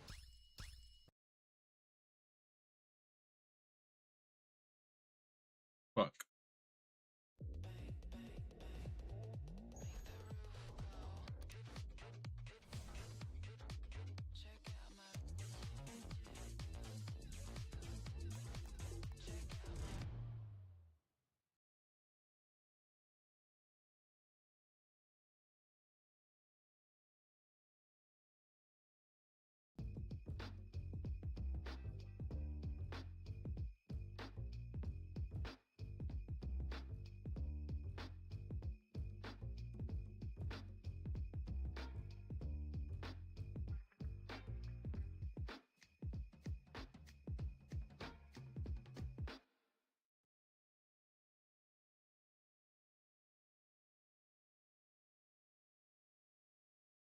Wow, that is so packed, full of lobster flavor and like a toasted, like this roasted mushroom flavor. Honestly, that's borderline MSG hack right there. That's crazy. Full of umami, like it's crazy. The fact that we're getting this from the number 5 makes me kind of like, almost like nervous. Like, what is number 1 gonna be like? Maybe this deserves to be number 1, I don't know. This next one could propel Tanière to the top of my personal leaderboard so far. So we have a big rock. Booga booga. But so we have cheese, au grès des champs. Yes. Cheese. Let's go. Now in the upper left and lower right is that cheese, shaved. Morel mushrooms in the bottom, and in the center is a crunchy twill cylinder, and inside that, more of that cheese in a foam form. Cheers. Oh, I have a ratatouille moment. Being in the woods with my father and walking on a mushroom that farts. I don't like this story, but I love this dish. That's a 10 out of 10. That is a perfect dish. This is a dish that would signal me that we are in a restaurant that belongs in the top 50 best restaurants in America. Creme brulee in a Michelin restaurant? On the left, more caviar, and on the right, a maple creme brulee. I'm a little skeptical. Oh wow, that's insane. If someone were to have asked me what's your favorite use of caviar ever, I might have said on a potato chip mixed into a sauce. I'm gonna go ahead and say it's creme brulee. Number 5 is low-key swinging for number 1. The first dessert, insane, but could the final dessert match the surprise I felt entering the final room? An ice cream sandwich that on the outside has a crunchy praline. And then inside, that little thinner part is essentially a jelly. And the thicker creamy part is a maple ice cream. So yeah, ice cream sandwich. I have a ratatouille moment once again. This is exactly like being in a sugar shack. It feels exactly like a maple taffy. It's delicious. Everything was extremely good. 10 out of 10. I loved it. Memorable experience. You should try it out. Most people would love this kind of food because everything that was served are things that are craveable and delicious and interesting without being like so crazy. Incredibly fresh local ingredients executed literally perfectly. Who's not going to love that? So is it worth it? Duh.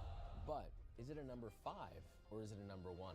It's gonna be a hard question to answer because the remaining spots are insane. Number 3 is a barn literally in the middle of nowhere. Number 2, reminder, in all of America, is just a simple neighborhood wine bar. And number 1 is inside a New York City apartment building. We've got an interesting experience ahead. But next, Smith in Chicago, the only 3 Michelin star restaurant in the top 5. One of only 14 restaurants in all of America have been bestowed 3 stars. This is about obsessive creativity, but there's something unusual they do here. Constant risk-taking in the middle of dinner service, which we'll see soon. And joining me on this adventure is quite possibly the perfect person for the job. Mr. Beef himself, Christopher Zucchero, what the show The Bear is modeled after. Not only is he a restaurateur, but he's a lifelong dining skeptic. So we're gonna find out if we change this man or if his beliefs are solidified. You're not a big fine dining guy. So what do you think of restaurants like this, and are they worth it? Normally, I would not do this. My wife eats like this. Her friends eat like this. And I've been invited to a lot of nice places like this. It's just never been my thing. Who would want to eat like this? This isn't comfortable. Now we're gonna see how you feel after the meal. Within minutes of being seated, they put something on the table that I'm worried is going to upset Chris. But I thought it was beautiful. That leaf-like object on top is actually seaweed, and underneath, a tart filled with Hokkaido uni. Interesting. It's beautiful. It looks like a piece of art. Why would you want to eat something like this? Shall we? Let's go, my love. One bite. Delicious, brother. Oh, wow. Super well seasoned and a little bit of umami. Tasted like a real, excellent Ritz cracker. Okay, he's being nice, but let's be honest, he seems pretty unimpressed. Next up, I think this is the thinnest sandwich in the world. The bread crispy corn twill, filled with a lot of truffle and pate. Second course, and we already have a sandwich with the king of sandwiches. My wife's gonna be proud. She's not gonna believe that I ate something like this. What flavors and textures are you picking up, Chris? I don't know, man. It's delicious, though. This is one of those things that no matter who eats it, they'll find it delicious and they won't understand why. It's like the perfect pairing of an assortment of flavors that you don't normally see together, greater than the sum of its parts. I would normally not eat pate, but all of that together was outstanding. It was delicious. I almost want to eat Vikrams right now. Next up, I don't love uni, and this is like uni on uni on uni. So sure. Without further ado, I think it's delicious. This is really good, dude. It's very refreshing. It's kind of insanely good. It's like both rich and light at the same time. This is one of the only ways I think you're gonna get me to eat uni. Restaurants like this will put things in front of you that are often like underappreciated or ignored or scary, and they find ways to make you love them. And I think that is hallmark of not just great cookery, but also good creativity. It's just me saying, we're gonna take this thing that not everybody loves and just figure it out. And then, a puffed liquid nitrogen frozen disc of lobster with peanut milk in the bottom. This is the most lobstery lobster I've ever tasted in my life. What he said, it tastes like an amazing Thai dish right now. Probably #1 lobster bite I've had in the last 12 months. It's the only thing like this I've ever had, ever in the 45 years I've been on this planet. I can't believe it. Is this actually changing Chris's mind here? We haven't won him over yet, though. So on to the next course. 3 Michelin stars don't f around. They design their spoons for the vessels that you're eating out of. This is essentially a lobster chawanmushi, which is a savory Japanese egg custard. It's so hard to make something cold that flavorful. It's crazy. I like custards. Whatever came out of that was delicious. This is the type of dish that makes a restaurant 2 or 3 Michelin. It also is the type of dish that will get you on the top 50 list, especially in the top 5. I don't like seafood. I've engulfed everything that's been seafood. That's easy to do here. He goes, I don't like seafood. I'm like hammering him with the seafood restaurant. No, you do whatever you want to me, Joshua. I'm enjoying this. Chris was shocked, but it turns out I am as well. And it gets crazier. Smith is known for creating dishes on the spot, and believe it or not, they did that with this, a completely translucent ravioli. Like, look at this, you can see through them, filled with pea broth and hoja santa. Whoa, what's that? I just built a budgeting app in Base 44. Guys, Nina just built an app. Impossible. Nina can't code. Interesting. Can it generate reports? can now. So you're saying we can all build apps now? Yeah. Banger. Bingo. This was seasoned 30 seconds ago. They dialed it in just now and then sent it out. From a operational standpoint, it's like not only borderline impossible, but it also is ballsy. This is another on-the-spot dish. The little brown pieces are brined young walnut, a quenelle of cream sitting in a broth, and possibly the most generous serving of caviar I've ever seen. Hopefully, Chris likes caviar. It's fucking crazy. There's no way they haven't tested this. This is the best caviar dish I've ever had. Same here. Like, this is a 10 out of 10 use of caviar. This is it. This is the one. A 3 Michelin star restaurant, constantly striving for utter perfection, and they're like, let's just test brand new dishes on these guys that we've never put on the menu ever before, right now, on camera. You gotta respect that. I understand why this is at the top 5 restaurant in America. I also am beginning to question, should this be number 1? Then came the most beautiful bread I've ever seen in my entire life. This looks like it belongs with the gods on Mount Olympus. Oh my God.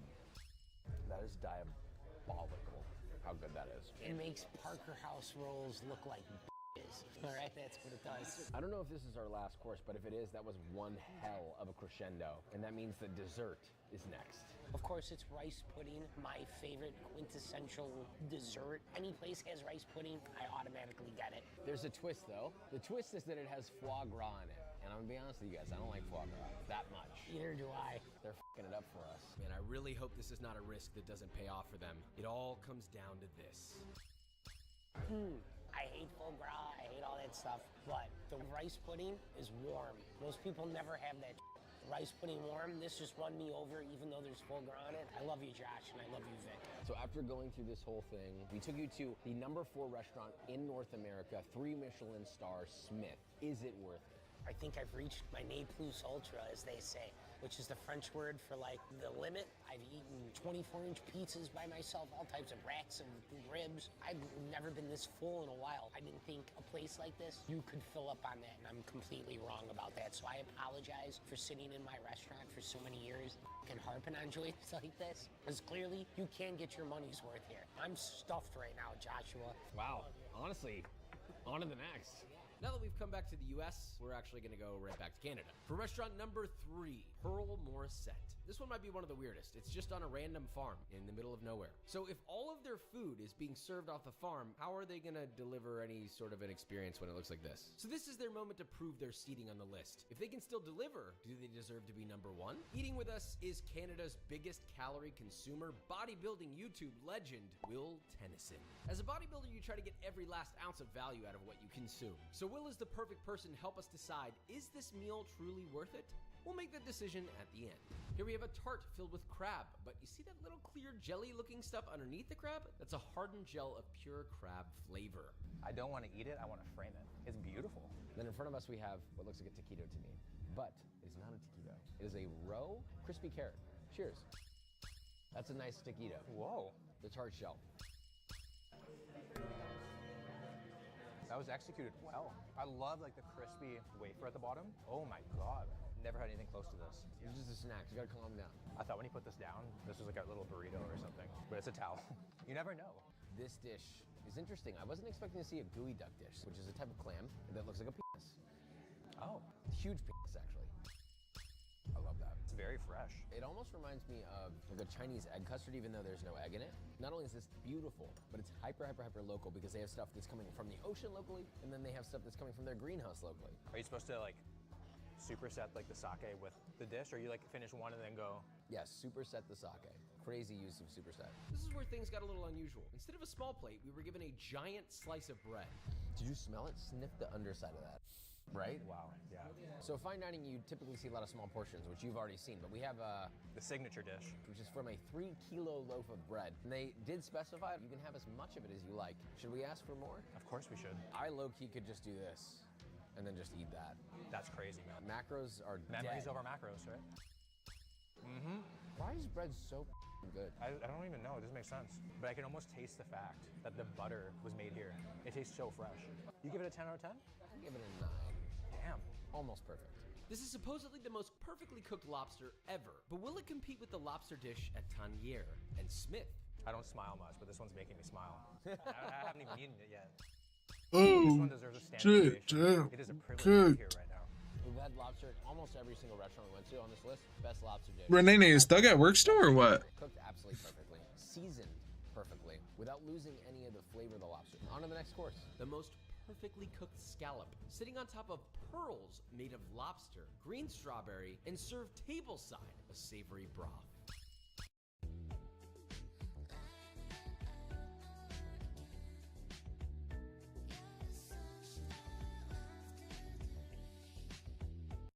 Oh, this is so good. First of all, the scallop is cooked insane. Ooh. Tastes like bacon. I also am getting that. They're leveraging all the briny flavors of the sea in this. You have dashi, rich umami. God, the scallop is just like briny and perfectly cooked. It like melts in your mouth. And I don't know how to say it without saying it, but the little balls in your mouth, incredible. Like texturally. Actually, yeah. Honestly, Will's right. The balls in your mouth are crazy. Like, I love these balls in my mouth. Gargle them around and then chew.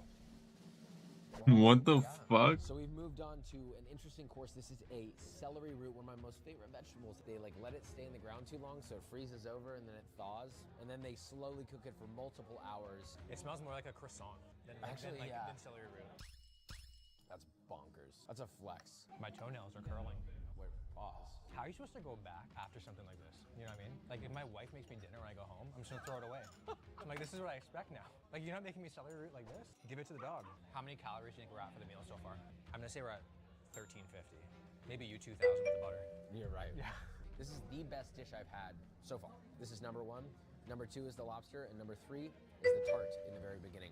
I just want to point out the fact that what beat out lobster was a vegetable. Not just a vegetable, but a really fucking ugly vegetable. I don't know about this one, guys. A halibut dish sitting what they call an onion bubble bath. Ah, and more caviar, of course.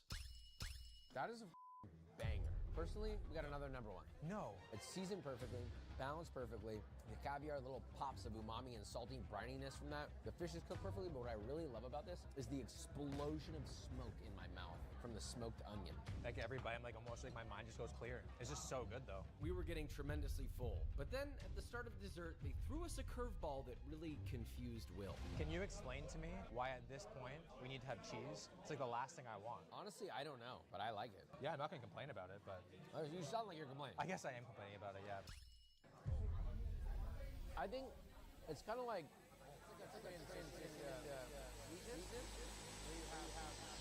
Oh, you're changing your mind? That honey? I'm never gonna be able to enjoy other honey ever again. This feels like the most luxurious bite we've had. We're transitioning into dessert, quite literally with a very sweet, but also a very salty dish. Our first 2 desserts were tasty, but not crazy. A rose hip ice cream and an apple tart. But now we have something I didn't know was possible. We have reached the final 2 courses. So far, they've had non-stop bangers. A few ones that didn't quite impress us as much, but ultimately, I think overall we could agree this has been a pretty phenomenal experience. Are they gonna win it at the end? Or is this gonna be a crash? I feel like they have to end on a high note. I feel like the chefs back there know that this has to bang. The more I eat this, the more I like it. I appreciate the creativity of this. We ate that fast. Hang on. We have warm madeleines. It's like a little banana bread pillow, crispy on the outside. It's almost like a donut and a cake at the same time. I love the cold and I love the hot. It's a nice lighter thing to finish off, kind of like a fruity finish. Holistically, this meal has been absolutely bonkers. I wish it would have ended with a bit more of a bang, but I have mixed feelings about it, and I want your actual opinion. Is it worth it? I feel like there was a few moments within this meal that I'm gonna talk about for a very long time. I think that food is more than just food, it's an experience, and I think to be able to like go and share that with other people makes it worthwhile. That like halibut, that lobster, I think it's definitely worth it. We're at number 3, but does this belong at number 1? So we move on to number 2. This is Mont Lapin in Montreal, Quebec. This is the biggest upset on the entire list because it's nothing like any of the other restaurants. It has 0 Michelin stars, no tasting menu, reasonable prices, and it's run by one of the chillest chefs I think I've ever met. But I'm a little bit in the hot seat here because we're with Chef Laurent. He's a regular here, he's a native, and his goal is to convince me that Mont Lapin should be number 1 on the list. We'll see if he's right at the end of the video. We're at Mont Lapin. My rabbit. Like you. Mwah. The food, the wine, the service, everything is to the level of a Michelin star. It's like you can come here on a regular Tuesday night, so show up in sweatpants, have a good dinner, and leave. Kicking us off, this is a cookie in the shape of a rabbit, except it's filled with chicken liver. A humble and also unexpected start. So good. Simple, the cookie's super crisp. It's like a shortbread, so very buttery, lightly sweet. And then the inside, the chicken liver mousse, is creamy like butter. So clean, nice flavor, well seasoned. Really nice, great start. Another shockingly simple dish, clams with a lot of crushed sun gold tomato on top. Very fresh, briny. The perfect sweetness, acidity, the natural brininess of the clams, it's amazing. Followed by what looks like essentially deep fried ravioli. Oh wow. It's so tender. It almost has like a spanakopita vibe. I was just saying. We drink the same way. It's just like uncomplicated and delicious. There wasn't a million ingredients. It was a great sauce, a lot of Swiss chard, cooked very nicely, seasoned very nicely, very simply. This last one stopped me in my tracks. These are leeks gently cooked in mussel brine, and you eat them by taking them out, putting them on a beautiful in-house made potato chip, spoon on some of the aioli they serve on the side, and take a bite. Beautiful. So simple. I always have the word pure that comes back. Letting the ingredient just speak for itself. They're really blowing me away. I can't believe how good this is. We're just getting started. So they've earned their number 2 spot for sure. But this next dish might have me thinking it's number 1. So we have shrimp from Nova Scotia, which are usually cooked directly on the boat. And somehow they've managed to acquire them on the plug. So we're gonna enjoy them raw. Yeah, in 37 years of existence, I've never had those raw, because they always come cooked. Yeah, they're unbelievable. Wow, crazy sweetness. That's insane. Those are not regular capers. Question. Yeah. What are those, you said? Blueberry capers. Immature blueberry fermented like capers. Green blueberries fermented like capers. That just blew my right out of my body. The sweetness from this is sweeter than any king crab, lobster, whatever, and they're just little baby shrimps. I mean, I don't think I've ever had anything from a seafood standpoint that pops with sweetness like that naturally. Canada. This is toast. Well, actually, a scallop toast filled with a scallop mousse and a sauce to dip it in. So good. The sauce here, it's called a rouille with saffron and garlic. That is incredible. Better than any shrimp toast I've ever had. The textures are so beautiful and contrasting. The outside's beautifully crispy and toasted. The inside is like smooth and almost creamy texture. Almost like a soft scrambled egg. Oceanic, briny, super, super salty and nice. It's a perfect dish. It really is. It's unbelievable. The first time I had this, it was like the first time I kissed you. It was amazing.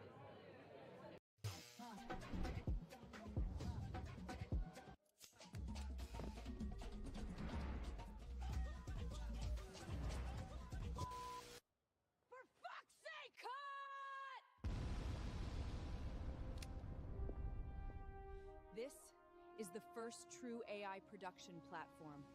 Total control over every single moment. Start wherever your idea begins. Cast your character exactly as they exist in your head. Choose your angle, your lens. Bring your scene to life, shot by shot.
Now a celery root dish that may compete with the one from Pearl Morissette. We have a roasted celery root, buffalo mozzarella, a special sauce, and finished with a ton of grated Périgord truffle.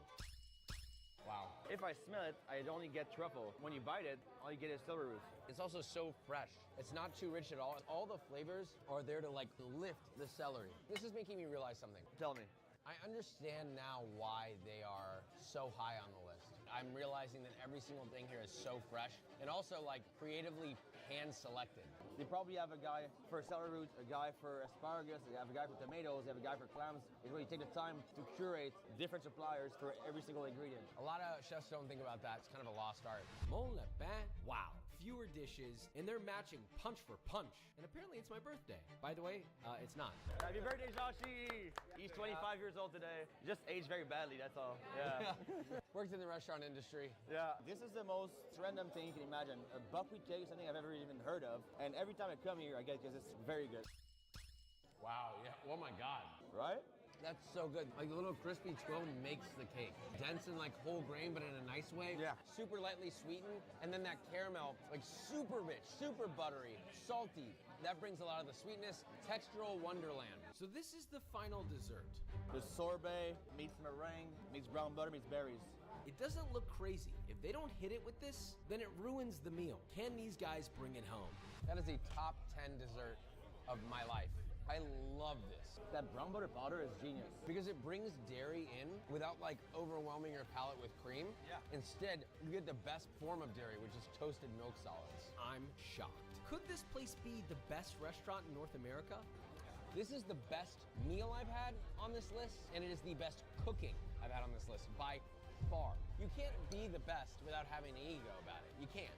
But this is like one of the first times I've been to a restaurant that's on a major list and has a high ranking where it does not feel overwhelmingly like they have a huge ego. This level of talent has been here forever. It's just been always under-recognized. I think we're starting to get the love that we deserve in Montreal because we had some great restaurants for the longest time here. Out of the list we've had thus far, it is the best place that we have eaten at. We have one more left. So the question is this number one or is the number one number one? It all comes down to this, the final restaurant, the number one on the list, Atomix in New York City. From the outside, I'm gonna be honest, it's just a random apartment building. But what's tucked inside blew my mind. Underneath the surface isn't just a breathtaking kitchen. You're greeted by a display of every single fresh ingredient you're about to eat, hand selected by the chefs. It's a whole experience before the food even starts. It has best restaurant in North America energy, and to help us make this decision, we have the only person I think suited for the job. Christian Petroni, chef, Food Network, celebrity. He's built and run many restaurants. So I asked him, what does he think it takes to be number one? Well, first of all, the people behind it need to be a little sick in the head. There's a level of pure obsession to be called one of the best restaurants in America. You need to execute every day at the highest level humanly possible. Nobody is moving without purpose. It's theater, man, in the most beautiful way. First course, a wild-looking raw scallop set atop rice and a wrap of seaweed, almost like a sushi roll. Send out a dozen more, no? I would eat 600. A whole tray of them. Every little grain of rice, you could detect the individual piece in your mouth. And everything about that bite was so dialed. Oof. Believe it or not, this is the craziest looking little clam tart. In the form of a single bite. Man. Wow. Yeah. When fine dining is executed really well is when they can still maintain craveability. Because when you lose craveability, then what's the point? You'll be thinking about those bites 3 days from now. They sent these out to let us know, hey man, you guys are safe here. If they were like, take your shoes off, I'd do it. Mine already off. Oh, okay. Belt? So I don't know the last time you guys went to a restaurant and they had personalized chopsticks for you to choose, but this one does. Part of me is excited about the choice, but I'm also a little nervous because what if I regret this? These are a little short. Sometimes you just gotta pick a pair of chopsticks and run with them. So I should add, every time they bring me a new drink, it is so cold. It's like colder than ice, but somehow in a liquid state. It's like McDonald's Diet Coke level cold. You know what I'm talking about? This next one is risky, to say the least. Monkfish liver.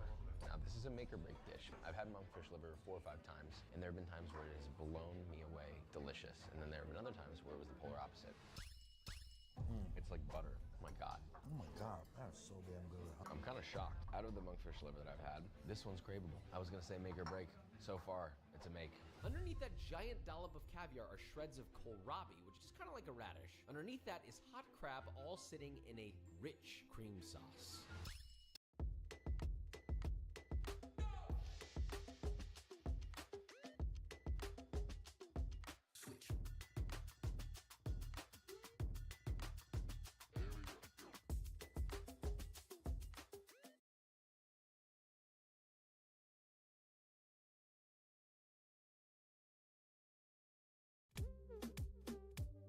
We got that reggaeton. Today, we're gonna be making beats you guys send me, okay? So let's go. Shinji, please do my beat. Bro, is that your homework? Yo, I see low-key cooking though. Hold on.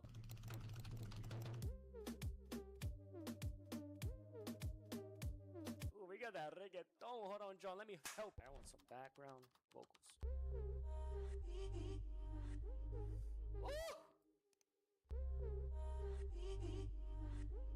If you like co-producer and finding samples that fit your song, make sure to check out the link in the description. You can try it for free. Let's go. Now I kind of just want some like reggaeton fillers, you know? Ooh, this one. Okay, before.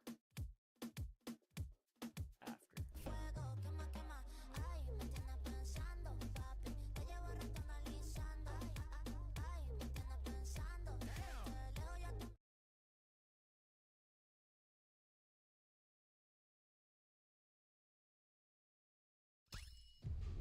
I'm like tearing up a little bit. This one's getting me. This one's really good. The little flecks of salt popping, the perfectly cooked kohlrabi, the cream. This is a meal. I'm feeling it. I'm schwitzing. This is a standout dish for me. It's a dish that makes me ask, is this the type of dish that makes a restaurant the #1 restaurant in America? How many times can lightning strike, right? I don't know. It's striking. Never heard of abalone? Well, it looks like this. It's essentially a giant clam. This one is tempura fried, sitting in a sweet and sour sauce. Almost oddly simple. But they gave us another little dish that they told us to save for the very last bite. If you want to be the best in the US, you have to find a way to merge the creative art with familiarity. That's crazy, right? That's insane. And then you hit this thing that they tell you to hit last. The accoutrement. The accoutrement. This little thing is a 10 out of 10. It changed absolutely nothing. It was so good because I think that the intensity of the acid, the saltiness, the sweetness, and the umami combined with all of the aromatics was at its absolute maximum. And that was crazy.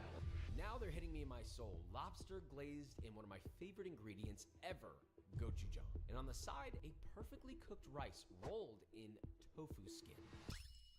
The rice is cooked so crazy perfect. And the spicy little kimchi in there, this is like, I think the most obvious impression of Korean cuisine in our entire meal tonight. That is perfectly meshed, because this is the fine dining, the lobster, but then you take a bite of this and it's like, oh, this is like an amazing little Korean dish. The lobster, creamy, rich, butter.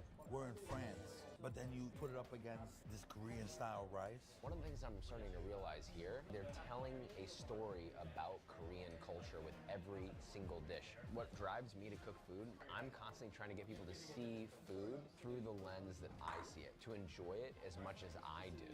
And that's kind of what they're doing here. They're telling the story of Korea and presenting it to you in the best possible format, in a way that's delicious, that you get it. We didn't have a single bite of truffle for this entire dinner until dessert. To the right, there's a little chocolate torte topped with a massive layer of fresh, thinly sliced black truffle. On the left, a corn ice cream on top of white chocolate snow. We waited the entire meal for this. Will it pay off?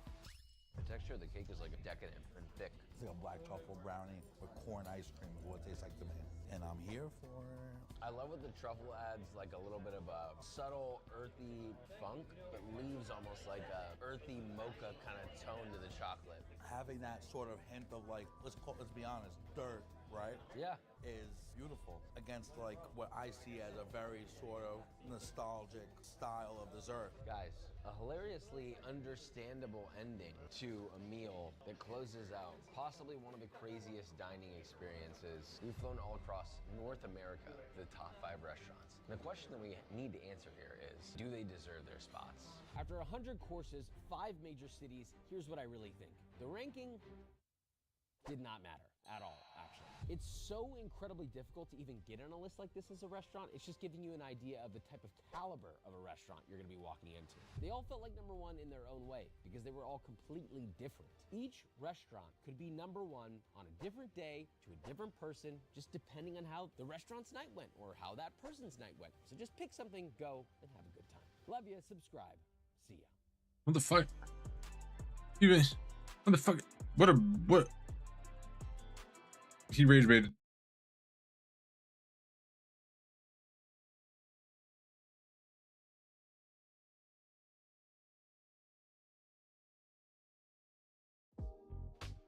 Fuck chat. What if I told you that this island go and then we've got Wombat, the dining area.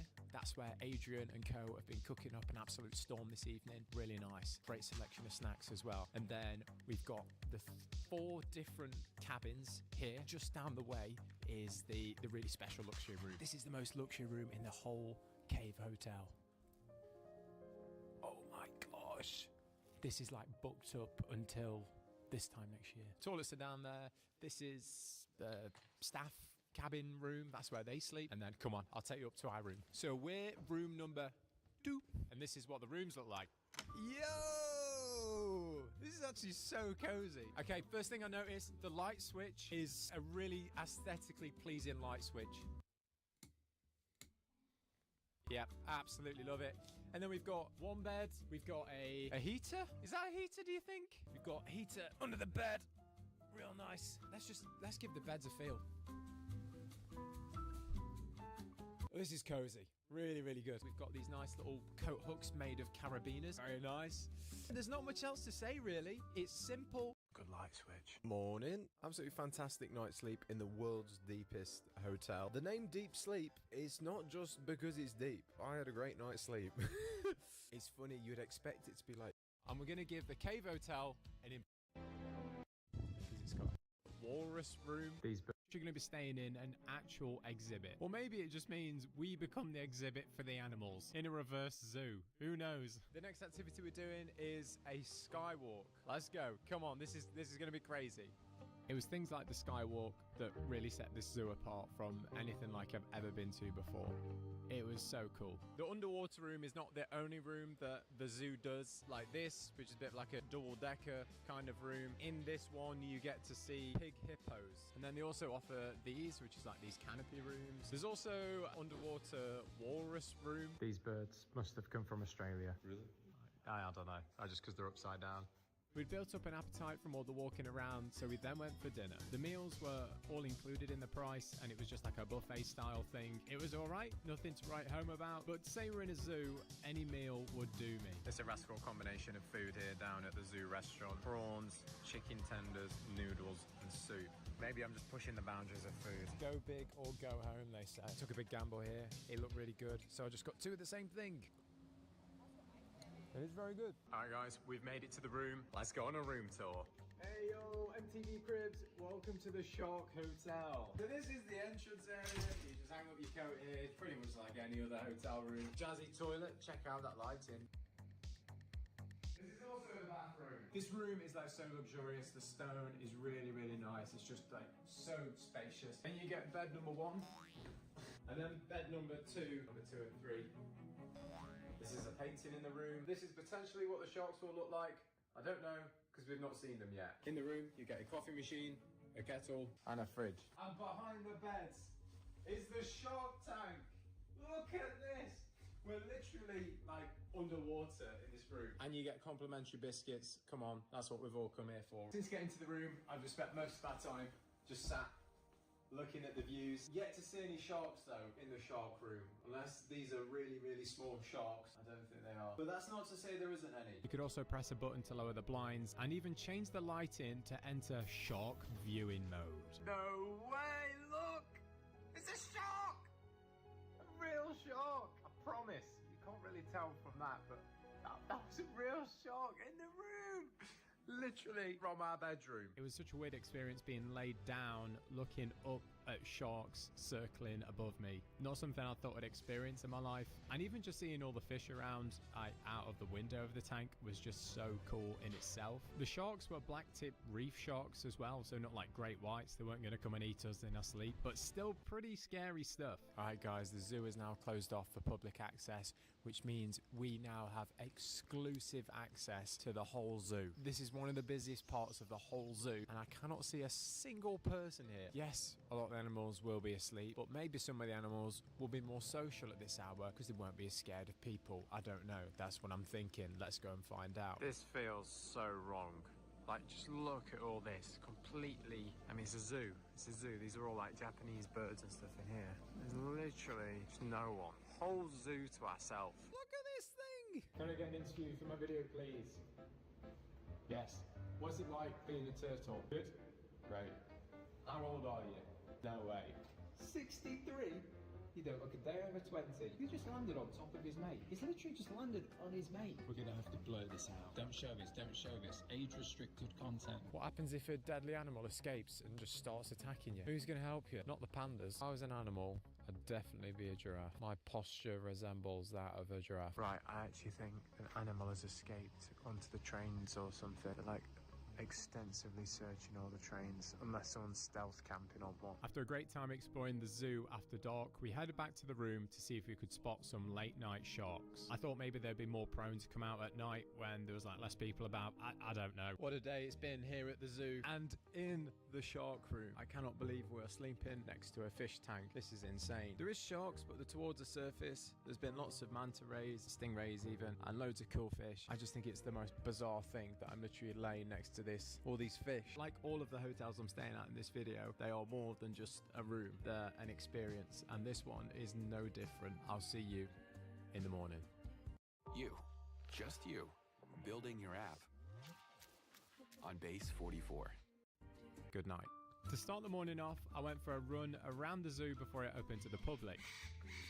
It felt illegal. I then grabbed a coffee and got myself a breakfast fit for a king. And by king, I mean King Julian, of course, because we're at a zoo. I can hear you judging us so hard right now through the camera, but breakfast was about to close, so we had to get all this stuff. That is an outrageous amount of food, really. But it is all inclusive, so you've got to get your money's worth. Remember that. Breakfast was nice, and somehow I did finish it all. Just had the absolute scare of my lifetime. We're late checking out, and now the scuba divers have come down. Hey, goodbye, Shark Room.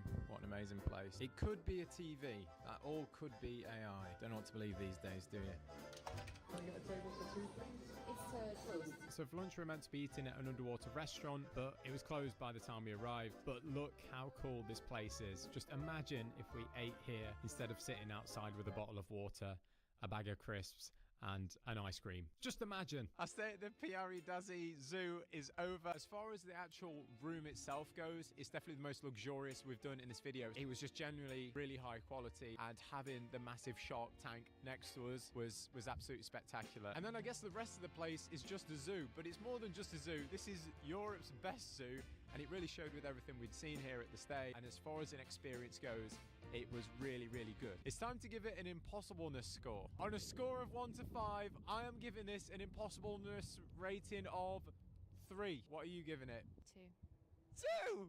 2 on the impossibleness rating. On to the next hotel. The next hotel we're heading to is one of the most isolated hotels in the entire world. It sits on an island off the coast of Sweden, which will require a boat to get to. I just had the most stressful experience after landing in Sweden. It just took me 2 hours to get a transfer to the meet point to get to the next hotel. I tried getting a bus, I tried getting a train, an Uber, and I couldn't get on any of them because I had no mobile data. And I had no mobile data because my network provider didn't offer coverage in Sweden. Or at least that would have been the case if I didn't have Airalo, the eSIM service that offers coverage in over 200 countries. This removes the stress of not having mobile data when you arrive. To get a small boat, land the boat, and just look how choppy this is right now. I don't think the camera's doing it justice. It's insanely choppy. This is an expert at work. Captain of the seas. Oh my gosh, it's literally rocks right there.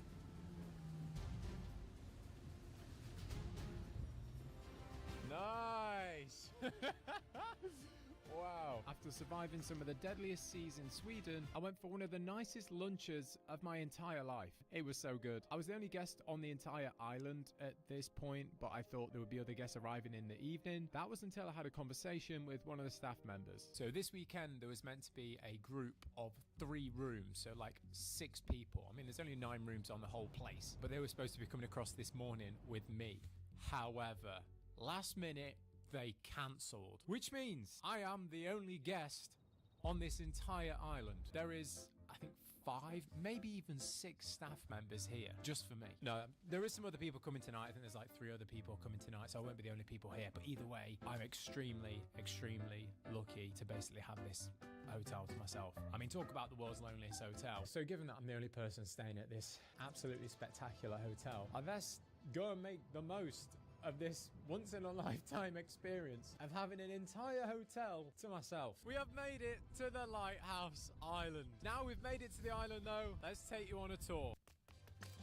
First thing I'm going to show you, the lighthouse, of course. Built in the early 1800s and was operating until the late 1970s. Apparently, there are thousands of shipwrecks out here prior to this lighthouse being built. This lighthouse has saved a lot of lives. They use the horn house to honk the horn when it's so foggy that you can't see the lighthouse. In the summer, they put a bed on like that rock there, and then you can just sleep out in the sun. Next up, hot tubs.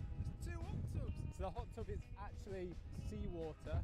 Oh, but it's nice and warm. This room, I think this was like, I don't know, the breakout room. This is where they came and chilled out. No, I think it did have an actual purpose. I just can't remember what it was. Got a nice bench down here, just in case you want to just sit out and enjoy the views. Okay, so this is the dining area where everyone tonight is going to sit and eat their meal. And then in here, there is loads and loads of drinks. Bit of an honesty box system. Not so fun fact.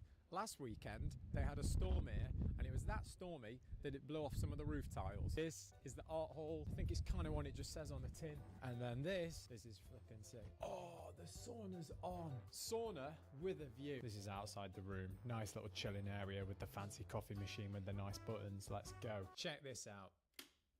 Whoa. Okay, this is my room. Let's go on a room tour. So as we come in, we've got the foyer area where you can put your shoes and somewhere to hang your coats. Immediately after that, you've got the bathroom with my hat that fell in the sea earlier, so I've washed it and is now drying.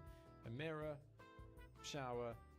You know, the bedroom. It's so warm and cozy, and what they've done with this hotel is they've tried to make it feel like it was originally when people were living on this island. They've not done anything crazy with the decor. They wanted it to be of time and fit the scene, and that's fitting the scene of the 7 Seas. Look at this though. I'm very, very impressed by this. So this is like drawings. They can't be of other guests, but it feels like they are of other guests. There's no way previous guests have drawn that. Look at that. Are you joking? Here's a poster of Mona Lisa, and they've got a poster of Mick Jagger as well, and then some other posters. Look at these are the families living on this island when it was a lighthouse. And we've got some binoculars to look out the window. Potentially that was a man who again worked here. There's a little logbook as well. You can put a comment in there after staying here, and there's some nice messages in there. Like a lot of these hotels that I've been to in this video, it's not really about the room, but more about the experience itself. Don't get me wrong, this room is really, really nice, but staying at this hotel is so rich with experience. So let's go and enjoy everything this hotel has to offer before anyone else gets here. This is just completely nuts, isn't it? Look, lighthouse behind me, sea in front of me. I'm in a hot tub. Here's maybe a conversation I have with another guest if someone else is in the hot tub. What do you reckon to this place? Oh, it's good, isn't it? It's a very nice place. I mean, the view is just magnificent. It doesn't make any sense, does it? Oh, I know, it's bonkers, isn't it? I think the lack of sleep and isolation was getting to me here. I then went in the sauna for a bit, and after that, as I was walking back to my room, I saw a boat arriving at the island, which meant 2 more guests were arriving for the night. I wasn't going to be alone anymore. I'm off out on the evening social. There's a couple of activities planned tonight, which everyone's invited to. Looking forward to it, see how it goes. We're given some fancy drinks and then told a bit more about the history of the island. And then we sat down for a 4-course meal. It was incredibly nice, and the other 2 guests that had joined the island, Christina and Olav, were kind enough to let me sit with them and made the experience so much more enjoyable. The weather is absolutely terrible outside. No one was ready for what just happened. Seedance 2.0 just dropped, and it keeps your character consistent. Before this, AI videos were unable to keep good character consistency. It could show you good motion, but it could not remember a face. Oh my god, my face changed. The Seedance 2.0 solved it. A single prompt can control the entire outcome. You give it up to 15 references, photos, clips, even audio, and somehow it actually remembers them across frames and multi-shot outputs. The same person, shot after shot. I'll see you in the morning. Good night, campers. Morning, team. Started the day off right with a nice little run. I don't know how far it was. My watch died just over halfway through. But it was a nice run. I don't think many people have probably been for a run.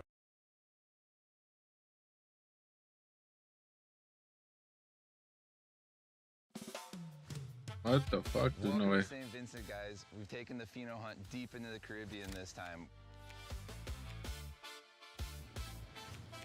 Whatever you've given them, man. I'm a ganja boy. You know me? Drum sit lads. I love ganja. We're here to check in on some equatorial sativas growing out underneath the sun. And we're gonna be looking at some local farmers who have been growing some of our genetics over the past 3 years. Jelly, it smells like hella jelly. Ooh, they're starting to smell like squirt. Tropical squirt. Banana mango down here in St. Vincent. 20 years ago, the only thing we were seeing is bananas. We can't do without it. When that industry really started to crash, ganja saved the local economy. I love seeing purple in the tropics. Traditional farms, Sacramento farms, licensed facilities. Respect. In the north of the country, we have a very rare soil that occupies just 0.74% of the Earth's crust. It's the perfect, ideal situation for cannabis. In 2018, cannabis was legalized here and brought the traditional farmers and gave them an amnesty. Well, we started in the mountain. We used to go and occupy land and things. It was acres upon acres, you know. When I looked at the water, it was like a traffic jam. The boats just coming in and going out. That really struck me. So many of our brothers and dads took a boat to do a drop-off and never had the chance to return. And then 2020, the volcano here went off. The ash plume caused severe damage to like cultivation sites. Most of it was lost, especially the local strain to say. But we know that there is still landrace genetics out there. There's still Rostam folks up in the mountains cultivating herb, and with them, hopefully, we're going to be able to find what's left.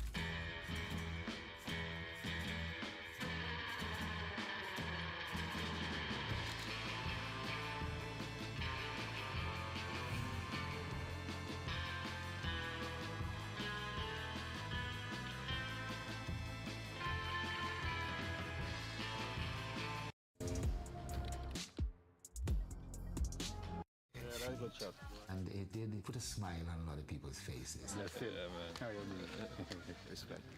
What are you growing? Mini sour these are all gas now, the fruits now. Yeah, top quality. That one came kind of popular here to the sour diesel and all gas. Makes sense. Yeah. Sativas. Because when I actually bred it, I wasn't really sure how it was, so I came here and I gave a couple farmers some like beans and thing, you know? They smell real loud. Yeah, man.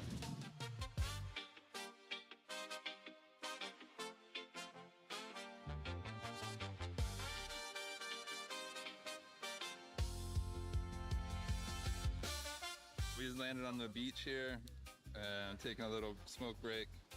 It's got some local herb, and when you're in the tropics, sometimes the herb is so moist it takes forever to break up, so you need a little pair of scissors to help you out. You can see how chewy it is. Kind of more like squishes than actually breaks up. Sticky weed. Whoop. What do you call this? West Indian almond, you know? It tastes like, just fresh, light almond flavor. Like a little bit like almond milk, but in a nut form. West Indian almond is the best almond.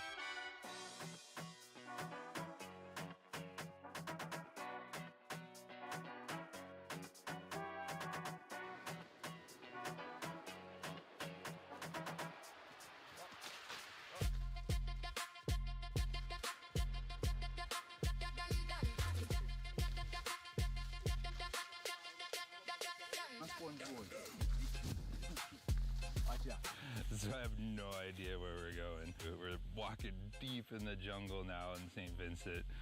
Came from a boat, and now we're trekking through up the hill to the next spot. This is crazy.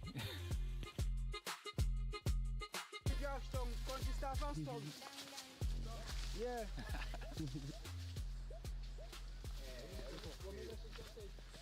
All right, I see it. We're about to walk in. I haven't seen any of the plants yet, but I can see the opening and I see everybody gathering down there. So let's go check out these bodacious buds.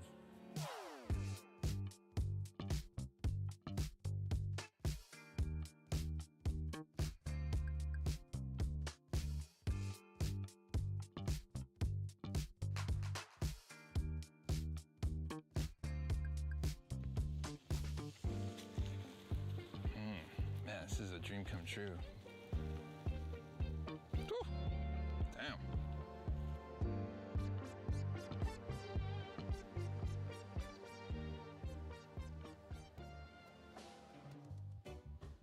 So these are the hybrid. This is pure old school weed. Yeah, a little bit of seed. Because how long have you been saving seeds for? About 3 to 4 years I plant them now. Okay, from the same group? No. It doesn't mean I plant this spring.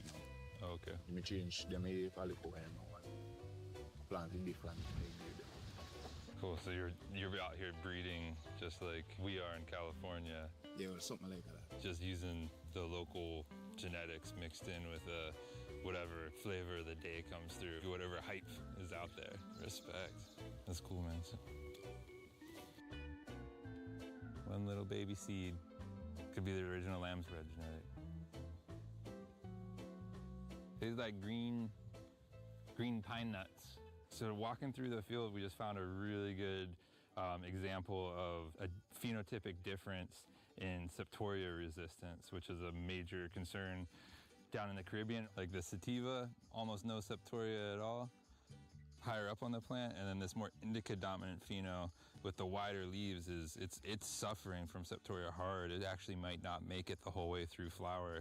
When you start to see the septoria kind of like reach into the inside of the plant, that's when you know things are bad. When you look at equatorial plants, they tend to have a lighter green hue and they tend to have much skinnier leaves. So the leaf area index compared to a more indica plant that has been selected for temperate cultivation with broader leaves, darker green, these plants would have a much larger surface area for, pests and fungi to actually colonize, just like we are seeing here in terms of the leaf spot septoria, which is a fungal pathogen. But so it's why it's so important to grow the right strains in the right climate. This is what came out of La Souffleur. This is the ash. It's like this deep here, compacted, and then the ganja's crushing it, and the ganja's planted in pure volcanic ash. These are just pure ash? Just pure ash. But there was 8 inches of ash that rained down on the entire island. Once you have weed was budsing in the field, that's a wrap. The whole weed just turn white because the ash just covered, and no matter how you beat or try to get it out, it wouldn't come out. What saved me, the trees them was like this. Okay. It never started buds. Yeah, it wasn't budsing. But we know previous years when the volcano erupted and ash landed in Barbados or St. Lucia, they would have a bumper crop for agriculture. So a lot of effort has been done to get the ash, which is highly fertile, plowed back into the soil and everything. So we expect, and that what's been happening, very, good quality yields and so. Yeah, the ash actually helped you. Exactly, that's what it did. Yeah. Well, the volcanic soil is what also is a part of the nutrition for the plants. Soil definitely have a role to play in the quality of the cannabis that we produce. When the rain comes, it's like the rain, I'm gonna make your grass come back up. Okay, so yeah, it just shows how fertile it is, that everything just grows right through it.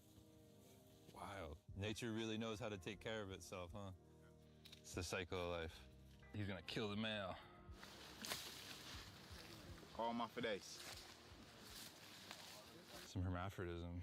You can see actually some pollen coming out. So I mean, the old school landrace weed was naturally like cannabis, like in its more wild state. Well, we'll kind of generally revert back to being intersex because that's what makes sense. It's a more perfect flower as far as being able to, the plant can pollinate itself, make its seed for the next year. So in this case, this weed's been kept for a long time. But to the farmers, that's a guarantee for seed for the next harvest. The level of hermaphroditic traits tends to also increase after successful generations of breeding with hermaphroditic plants. So in some instances, when farmers grow these seeds, more than 50% of the population can tend to be hermaphroditic plants. So it's just naturally kind of starting to push that way because that's the seeds that'll most likely come out, especially when you're eradicating the males. The ones that get missed, that actually do the majority of the pollination, then become the ones that are hidden. That 1% male pollen is going to kick off that hermaphroditic tendency in the next generations. That's why feminized seed production has evolved, where half of the farmer's work is already completed from the breeding process. So he has less work to do, less area, less watering, less fertilizer to get better flower.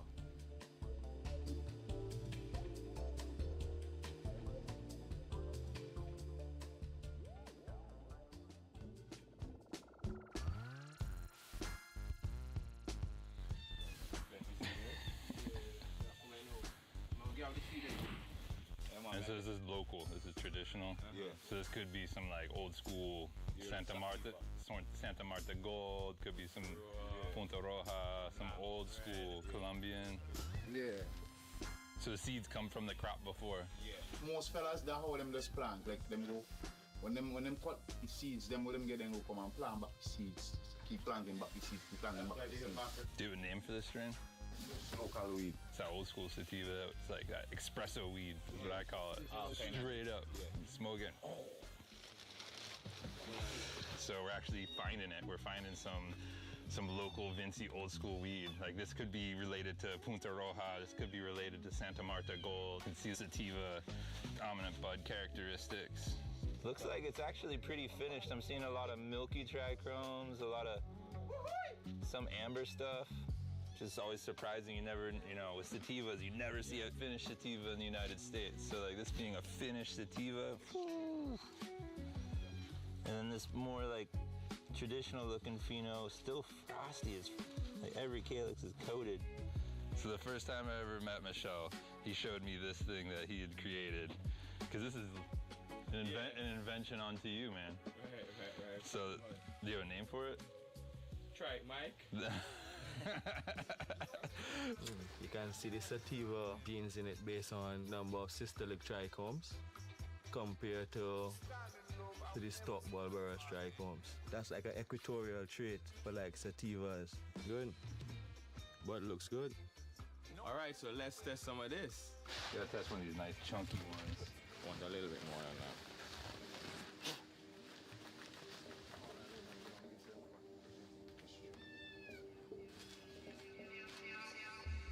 What are some of the old school names that you remember from?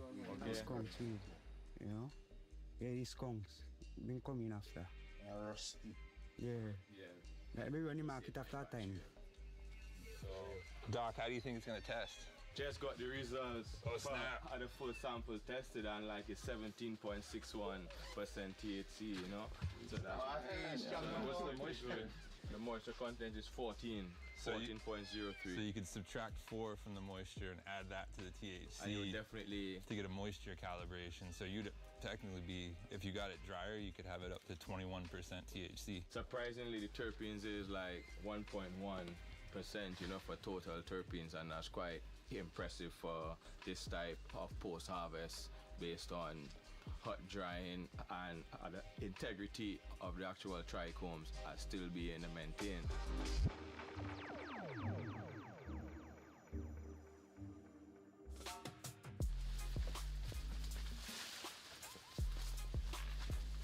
So I have no idea where we're going. Now we're trekking through up the hill to the next spot. Apparently the next farmer is gonna give us an interview. This is crazy.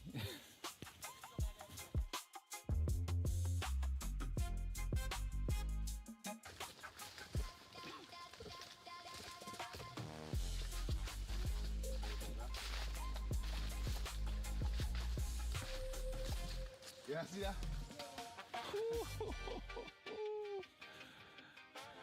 Talk about a garden with a view. Look at this, oceanfront, ganja field. This is any cannabis grower's dream that I've ever met. Like, give me a little hut here and a hammock and I'm fucking set. Maybe some Starlink, but whew.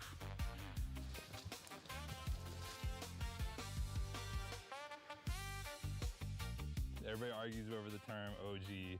I mean, it can mean original gangster, organic back in the day in the old catalogs, but OG right here is ocean-grown weed at its finest.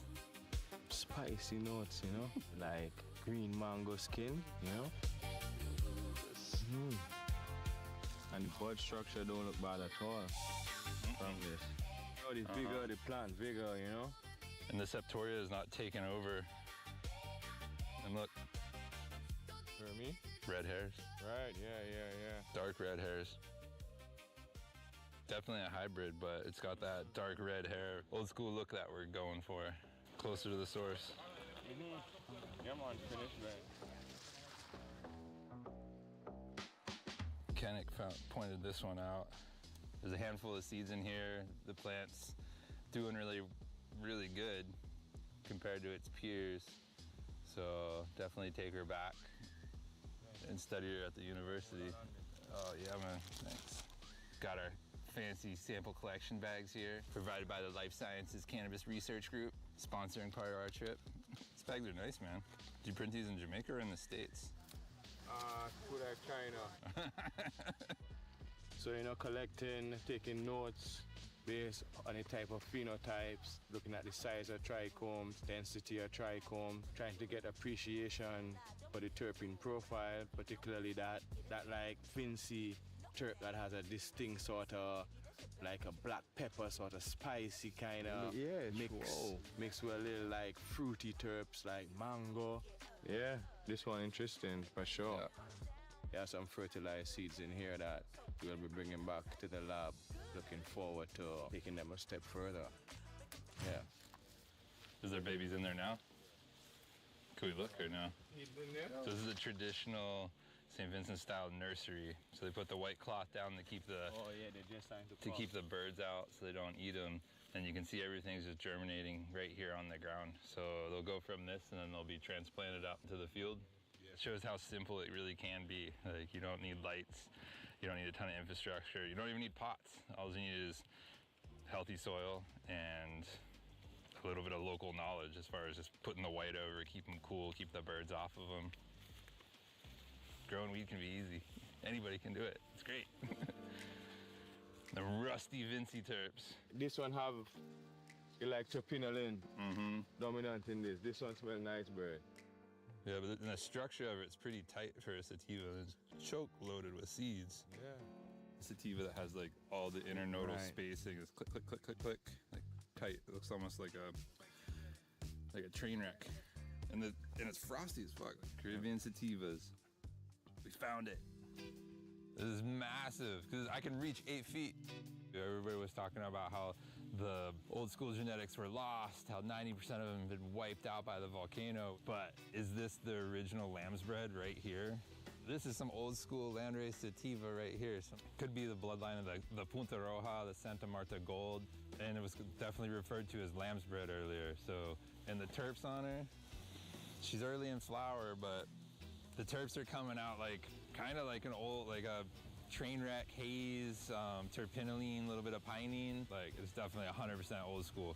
One of the only places in the world where you can grow weed like this. Nice to meet you, lamb's bread.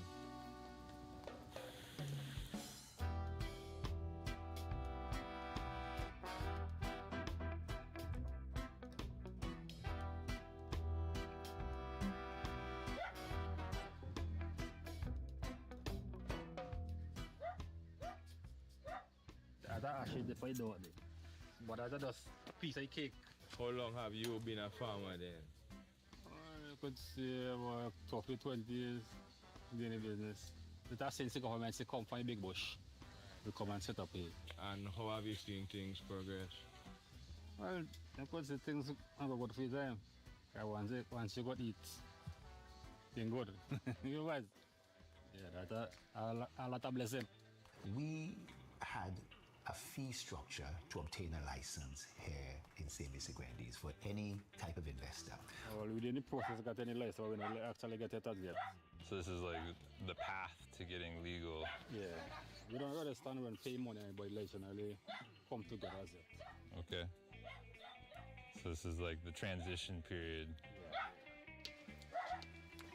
We learned very early that the traditional cultivator must be the predominant part of this industry. And we realized that some of the traditional cultivators may not have had a lot of the financial resources, and so there wasn't the provision to provide them with money. So within our legislation, all the major companies must buy at least 10% of their product from traditional cultivators.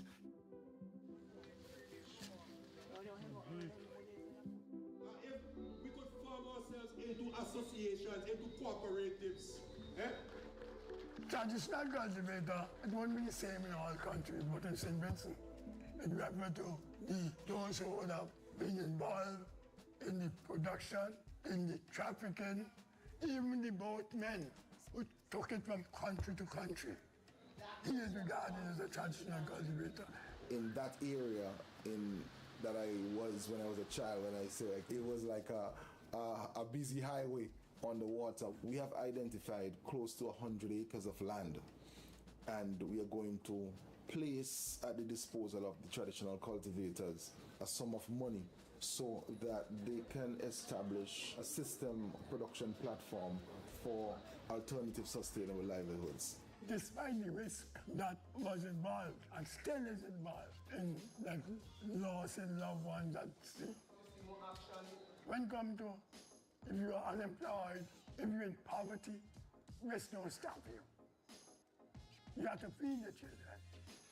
You have to clothe them. You have to provide shelter for them. A policy that actually brings cannabis from an illicit regime and places it in a legal regime. It showed compassion, it showed respect, and an understanding that we were not going to leave the traditional cultivator behind. This is the dream. This is literally the dream. Maybe next time I bring a tent, you can just let me stay over there. This is paradise, man. Yeah. That's it. Yeah, man. Pauline. Never thought we'd be up here doing this, talking about this on camera, going from hiding from the helicopters in the hills of NorCal to now walking through fields of ganja in St. Vincent. It's awesome. Yeah, you were telling them that. Yeah. You see, this is actually a traditional cultivator, which is licensed in his hand, you know? Yeah, and it shows you that the government is sort of looking forward to the interests of traditional farmers transitioning from a traditional market to the legal market, the medicinal market. It must be sustainable, based on fair trade, and it must be based on social justice. But it has to be done in a way where traditional cultivators see significant benefit. I never even thought we'd come to get a license or anything to, legally plant the marijuana. And it's a blessing. But we made it. We got to see some amazing ganja plants. Lamb's bread, we think is the St. Vincent gold, which is maybe related to the Panama gold or the Colombian gold. I think this is every ganja farmer's dream. At least by the ocean, completely self-sufficient, $1 billion view, and plenty of ganja around you. So in conclusion for the trip, as the dust settles from the eruption, we continue our journey to rebuild, collaborate, and preserve. What began as a response to a tragedy has evolved into a movement dedicated to the survival and growth of St. Vincent's cannabis industry. Very much in terms of policy development. So you guys did it. We found medical grade cannabis being grown in a legal market, all natural, completely sustainable. Fire. Yeah, man. Banana mango down here in St. Vincent. From the fields of South St. Vincent to the halls of policymakers, we're planting the seeds for a brighter future, rooted in tradition and innovation. Together, we are cultivating hope, resilience, and the promise of a thriving industry for generations to come. This is fucking amazing, bro. This is the dream, right? Ganja with one day be equal. Long time. That's the way the world works. Yeah. The spot. Prime.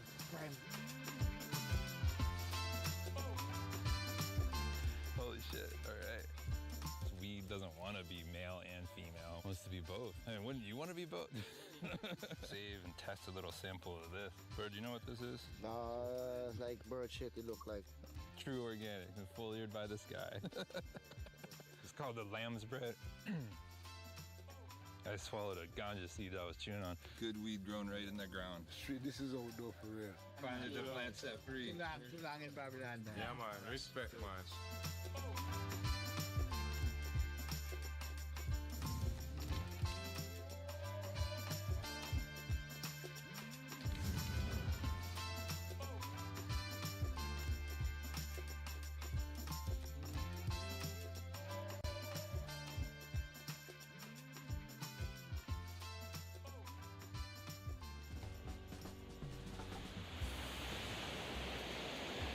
Such a sick adventure, and now the boat's not here yet, so hopefully the boat's coming back for us, or we're walking to town, I'm not sure.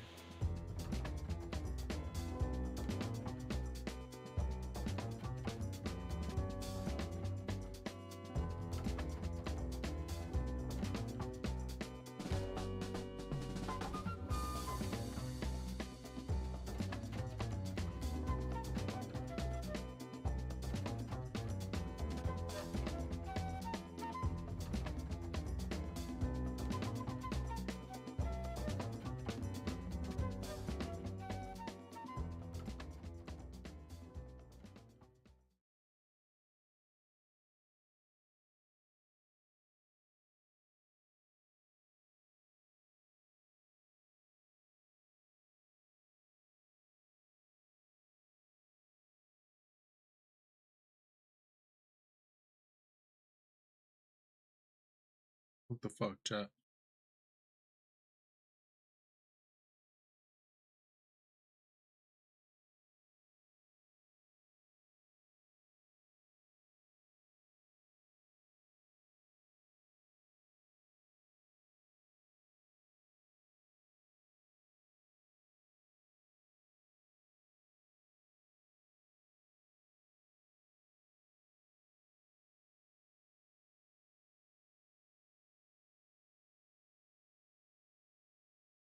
And I gotta get some more of that sauce. Look at this. So if you never had chicken adobo before, this is your sign to make it. First things first, I got some chicken legs and some chicken thighs. What I'm gonna do is I'm gonna season mine, right? Because I want to sit this in the fridge and let it marinate in a little bit of season. So I'm gonna hit it with a little bit of avocado oil, and I got some nature seasoning. People want to keep asking me about this, but it's nature seasoning. Rub it all in the chicken, make sure it gets under the skin and everything. Now I'm gonna just saran wrap this real quick, put this in the fridge for a couple hours. Look at that. So change of plans. As I was just doing this, I just got a message. It's gonna look just like that. And she said season everything now, so we're gonna do it right now. So let me tell y'all what we're using. I'm gonna go ahead and add some vinegar, get some soy sauce, put a little oyster sauce in here. While I go play in the snow, I'm just gonna let this marinate in the fridge for a couple hours. So we had the chicken marinating for 3 hours while we was outside. That's why I still got the snowsuit on. Once we let the pan get nice and hot, I'm gonna hit it with some avocado oil, right? Y'all be asking me about this teapot too. I got this teapot from Amazon. Amazon storefront. That's what the chicken look like right there.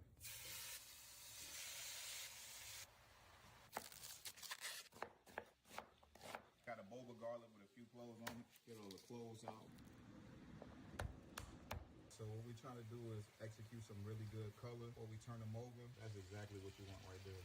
Drop the onions in, smashed up some garlic, so we're gonna put that right on top. We're gonna drop a few bay leaves in there, some black peppercorn. Now I'm gonna add in the rest of that marinade. We're just gonna mix up the onions and garlic in there. Look at that chicken already. Put the lid on and allow us to cook down until the chicken gets nice and tender. All we waiting now is the sauce to thicken up. That's some good looking chicken right there, baby. Oh, we almost lost one. So now that the chicken done, perfectly cooked rice, boom. Ooh. And I gotta get some more of that sauce. Look at this. I think I done really got my bag today. This chicken adobo about to be a hit, man. Look how tender that chicken is. Oh my God, the tenderism. The tenderism.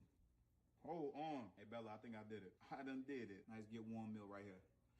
Y'all gotta try this one out. Let me know when you do. You already know. It's a wrap. I'm going. Ooh. And I gotta get some more of that sauce. Look at this. So if you never had chicken adobo before, this is your sign to make it. First things first, I got some chicken legs and some chicken thighs. What I'm gonna do is I'm gonna season mine, right? Because I want to sit this in the fridge and let it marinate in a little bit of season. So I'm gonna hit it with a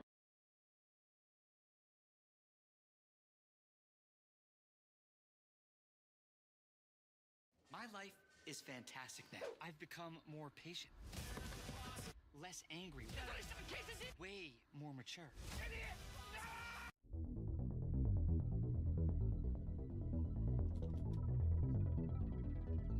I'm Gordo. We're in my 2003 International Bluebird school bus, or what used to be a school bus. This has been my project for pretty much 3 full years, been making it into something no one's ever seen before.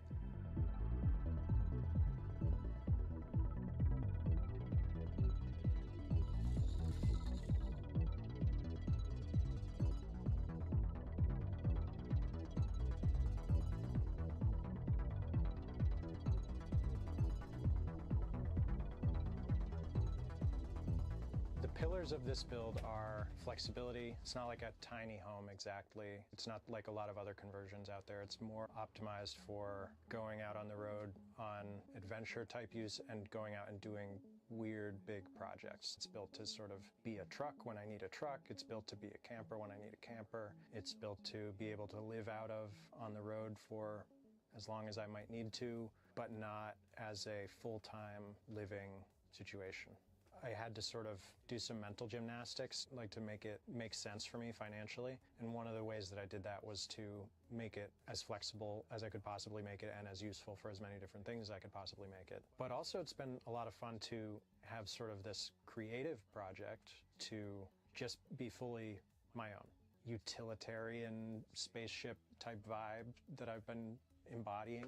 It's been really fun to just have full freedom to go after that. To that end, the third fun thing about it is seeing people look up at me from their passenger window on the highway and go, what is that? You know, like seeing other people try to figure it out is fun in its own way. This bus is not quite my house. It's not quite my shop. It's everything, but also nothing. It's a paradox. That's what it is.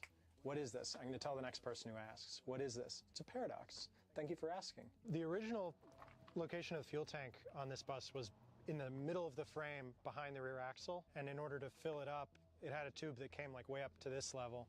So I had to get rid of that to make my flatbed, and so I moved the fuel tank up to here. So this is the original tank, but just in a new location. And then on the other side, I've added a second tank. Coming off of this tank, I run my diesel generator, my diesel heaters. There's fittings on there to get fuel in and out, like by a fuel pump system to the other tank. So there's just, at this point, so many fittings on that tank. Both tanks are 65 gallons, so my total fuel capacity is like 130 gallons. Getting pretty expensive these days, but it gives me a lot of range. So the door is the stock door, and the mechanism of the door is the stock mechanism, but I built a new frame and a new set of stairs to put it in. This is just a big aluminum underbody storage box. The catch-all storage, the junk drawer, if you will. This is here because right inside this wall is where all my Victron system and stuff is, all my distribution. Having the batteries right here makes the wiring really simple. And this is 2 drawers of 6 batteries each. This is the 3 starter batteries, and then 3 AGM gel hybrid house batteries, and then this drawer is 6 more house batteries. I went with gel hybrids because the temperature requirements on this build made me a little uncomfortable going with lithium, because this build sits unattended in the winter for long periods of time, unheated in upstate New York, and it needs to be able to continue to charge and discharge its batteries. It got complicated, so I just went with gel for now, and maybe I'll go lithium in the future. This is the International DT466E, and it's a 2003 model year chassis, and it's been great to me, honestly. The school district that I bought it from had over-maintained their whole fleet, and so I've got detailed records of everything. And then behind the engine is an Allison 2000. It's still a bus, it's still slow, it's still huge, but no complaints. The bus is 36.5 feet long.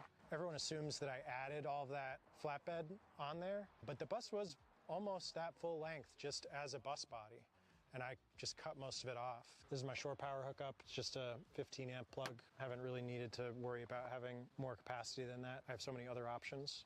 Diesel generator, very fancy sliding box that I made for it.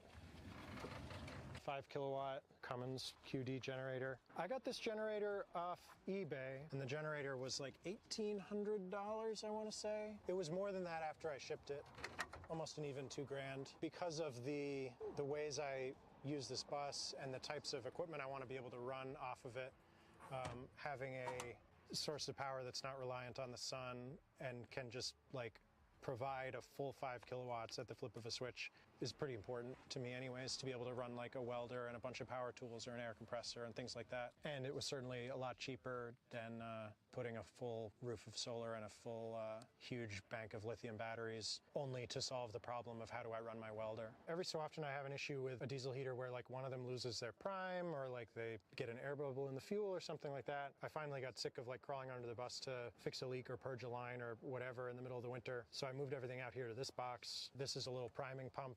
Squirts diesel out this hose and I can catch it in a cup, but that lets me prime the whole line between my tank and here easily. So that was a quality of life mod for myself. I sort of built a secondary air system that's these 2 compressors and these 2 tanks to run the air door and to be sort of shop air, and also it keeps the air door running when I'm parked for a long period of time. And then there's a bunch of open space where I'm going to put water tanks. The second diesel tank doesn't do anything other than feed a pump that pumps it into the main tank. So this is my overbuilt roof rack. It's very utilitarian in construction. It wouldn't be comfortable to do yoga on or anything. These are LTE antennas for the bus network. My 2 solar arrays, 400 watts total. It's just fine for me because really the most critical function of my solar is to keep all of the systems that need to run while the bus is unattended running without me having to worry about it or be on the grid. When I'm on the road out adventuring and stuff like that, I've got 2 DC to DC charge controllers. So I've got 720 watts of alternator charging, and so if I'm driving a few hours every day, that keeps my batteries topped up. When it was a school bus for the school district I bought it from, it was bus number 599. I painted it there because I wanted to sort of keep the legacy of the old bus number. Felt like that was cool. This is sort of like the main storage and gear area. Right now it's just a bike and a case. Having the long skinny space down the middle lets me carry like really long lumber that wouldn't fit on the back, or really long steel when I go to buy 24-foot sticks of steel. It's one of the key key things that makes it a do anything bus for me anyways. Do all the things Gordo wants to do bus. Come on inside. The first thing most people notice is that I redid all the dash and everything, partly because I just had a pretty clear image in my mind of how I wanted it to form up, but also because obviously there used to be a door here and stairs, and so there was no dashboard on this side of any kind.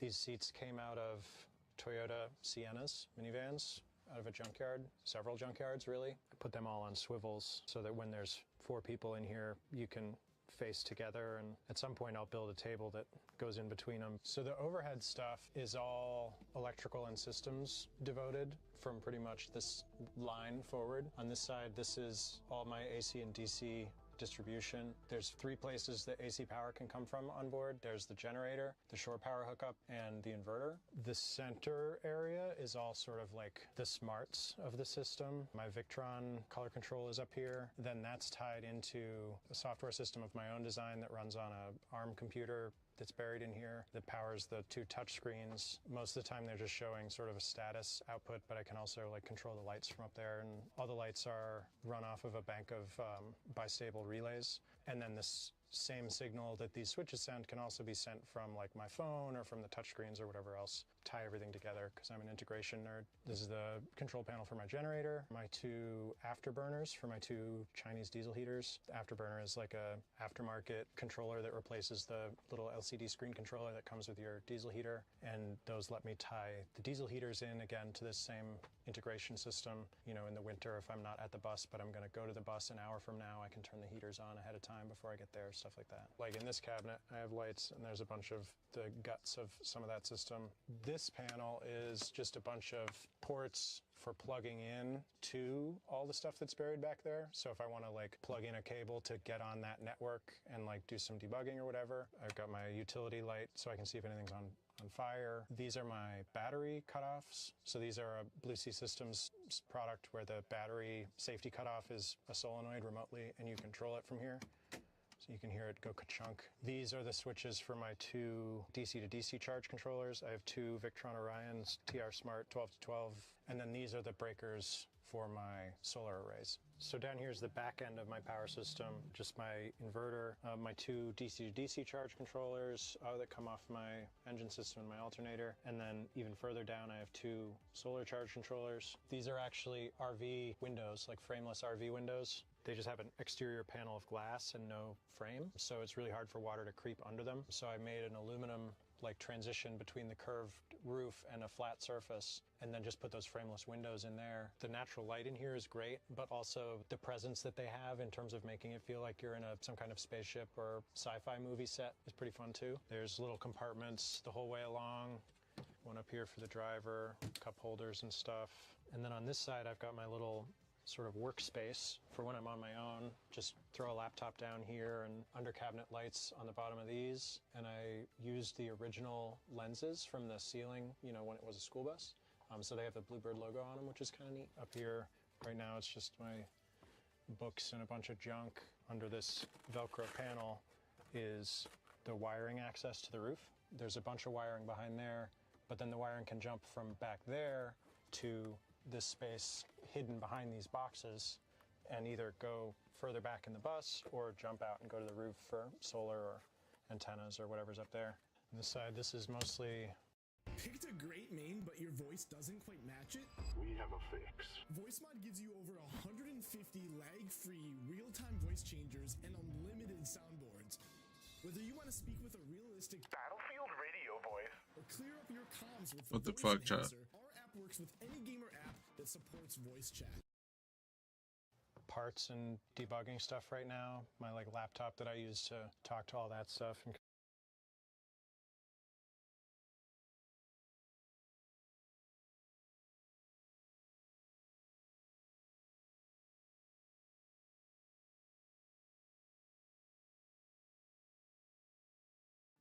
This is Vandal's arm cannon from Bungie's new game, Marathon.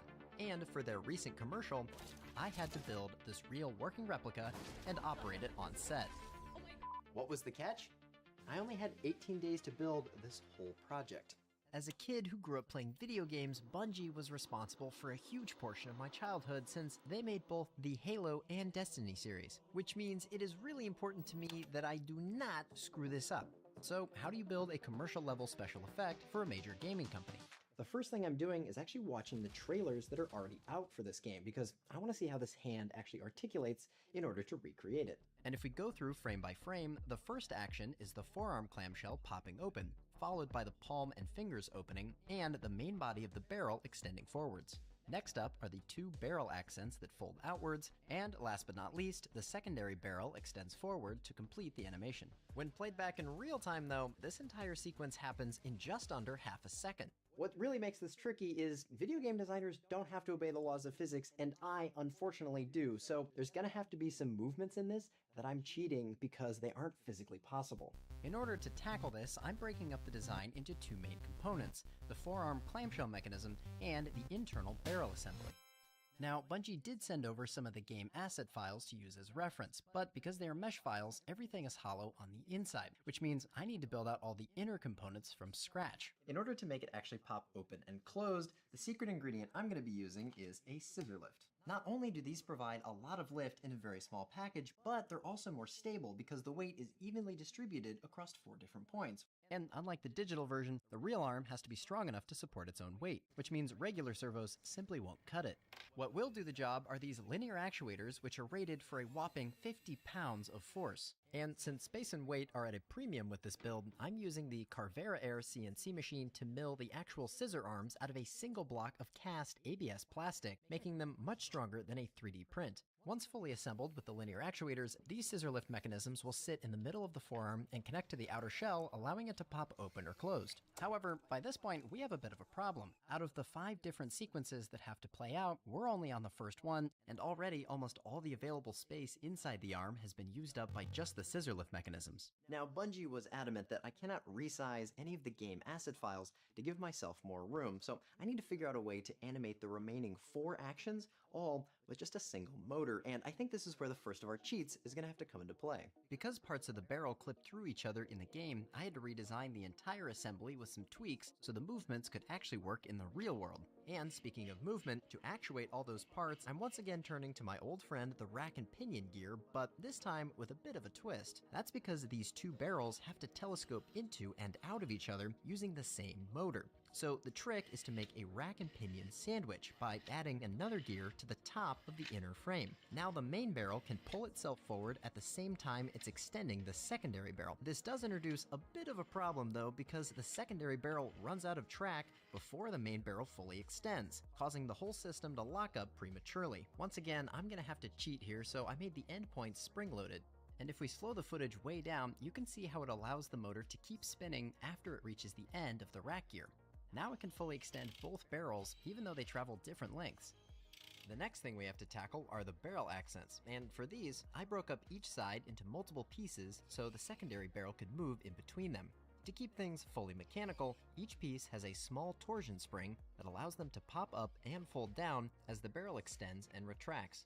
And while it doesn't perfectly match the movement from the game, this design dramatically reduces complexity, which is good because that makes it more reliable, and reliable means I don't get fired on set, which I would prefer. With the 2 major subsystems now complete, building out the rest of the components and making it all work together should be super easy, right?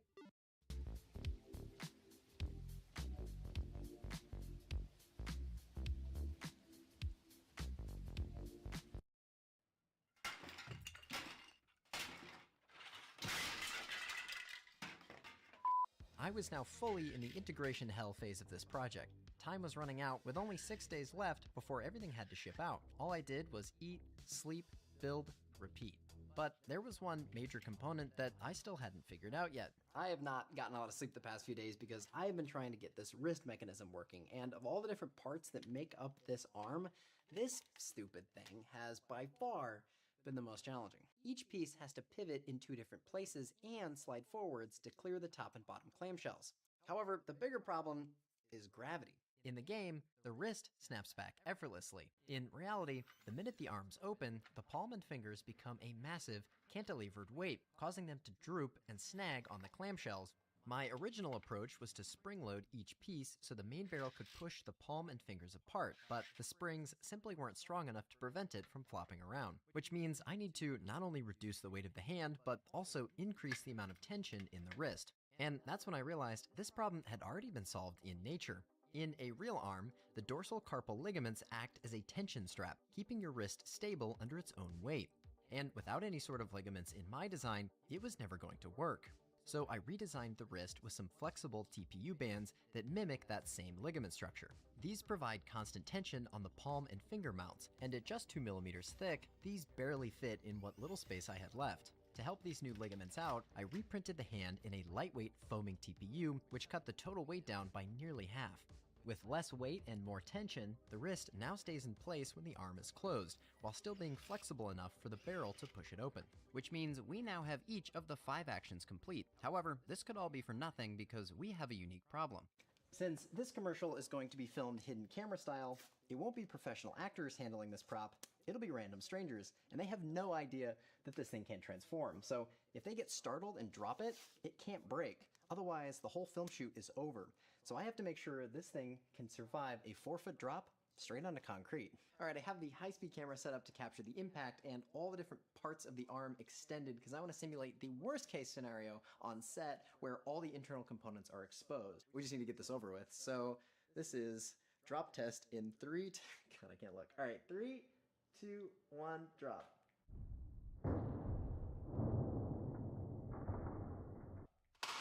Oh, I hated that sound. Alright, well, it's all still in one piece. I guess the real test is, does it still work? Okay, all the motors have been hooked back up again, so fingers crossed, hopefully this still works. Alright, closing test in 3, 2, 1. Nothing's happening. I forgot to connect a wire, hold on. Okay, everything's actually connected now. Let's try that again. And 3, 2, 1. That's not good. I don't know if you can hear that, but one of the motors is just like spinning, but nothing's happening. That works. What the heck? Uh-oh. Okay, I just unplugged everything again because the problem is the bottom clamshell is not closing. So I need to take this thing back apart and see what's actually going on inside of here. This thing has now been completely ripped apart, and I have some good news, and I also have some bad news. Good news is nothing I built broke, so pretty jazzed about that. Bad news is this bottom linear actuator got absolutely obliterated. The main bearing inside literally exploded, and there were just loose ball bearings rolling around inside the housing, which is usually not a great sign. Now, obviously I wasn't planning on these being the crumple zone, but they are at least an off-the-shelf part. Hopefully nobody actually drops the thing, but we'll burn that bridge when we get to it. Everything else took the hit like a champ, however, and after replacing the now destroyed linear actuator with a new one, the arm was once again back up and running. But I wasn't taking any chances, so I bought 10 spare actuators to have ready in case somebody did actually drop the arm during filming. And to be extra safe, I also started printing out parts for an entire second arm on my new Chitty Max 4, which came in clutch thanks to its truly massive build plate. But I was down to just 14 hours before my flight, so I had to absolutely slam through all the electronics, and unfortunately, that meant using Protoboard instead of building out a nice custom PCB like I wanted. Speaking of PCBs though, if you ever want to make your own, be sure to check out today's sponsor, PCBWay. They have been my go-to PCB manufacturer for all of my projects, and they also offer CNC machining, metal 3D printing, laser cutting, and more. Just upload your files, customize your board options, and hit submit. To learn more, and to support the people who support me, check out PCBWay at the link in the description. And now, back to the build. We still need a way to remotely control the arm, and since I don't have enough time to build a custom remote from scratch, I grabbed my old Safecracker prop I had built for another movie since it already had everything I needed. After a quick reprogramming, it was ready for its new life as the arm cannon's remote control. But triggering the arm is only half the story. You have it listen, you type it in, and then you go digging. You literally just drag it in, and it'll be an audio clip. This plugin is especially sick because, like, as soon as you put something in, it's a limitless amount of potential ideas. Type in cello, hit find samples, and it will automatically find them synced to 184 BPM and D minor. Yes, come on. And the fact that I don't have to go to another place and look for a sample, it helps my flow so much. Co-producer plus arcade. Those two together is like a superhero team up. Generate sampler. So now the sample is chopped up and routed to different keys on a keyboard. Let's record that. It'll take you from here to here. Yeah, to up there. Yep. Co-producer.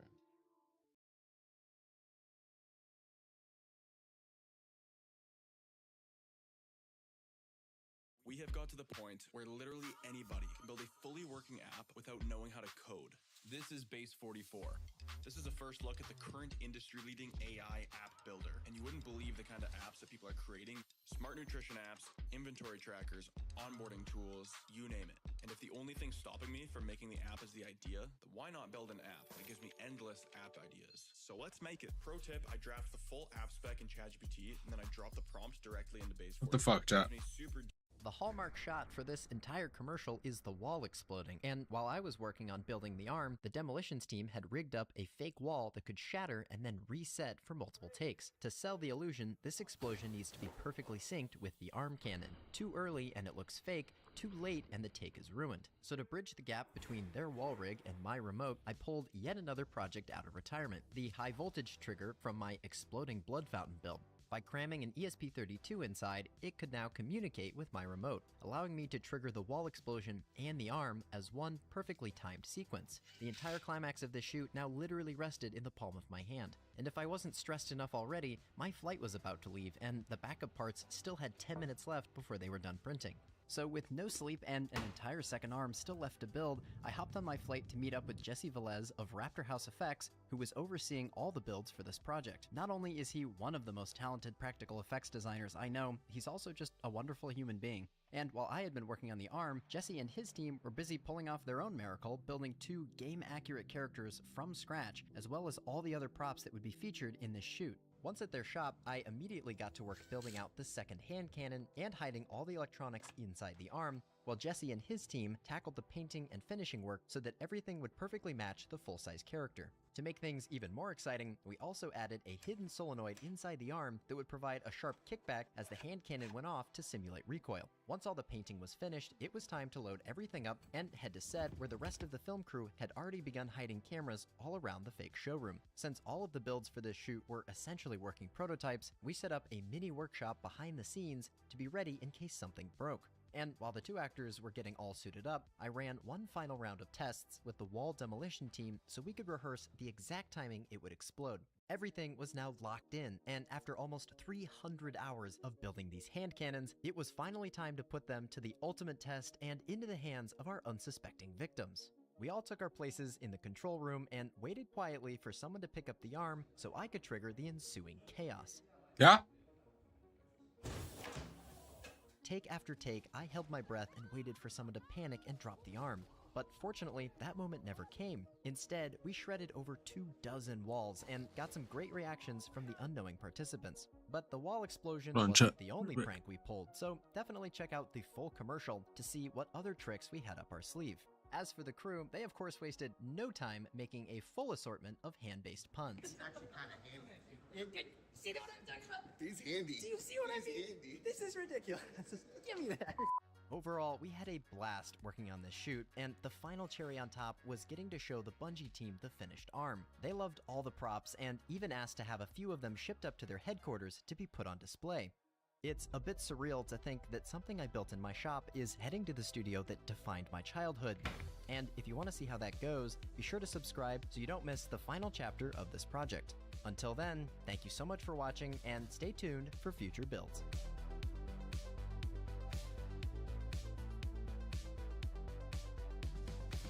What if you could make a song using only your voice? Let's start with the drums. I'm gonna hit drums and click cover. Yes. This is good. Okay, perfect. I feel like this song needs a rhythm guitar.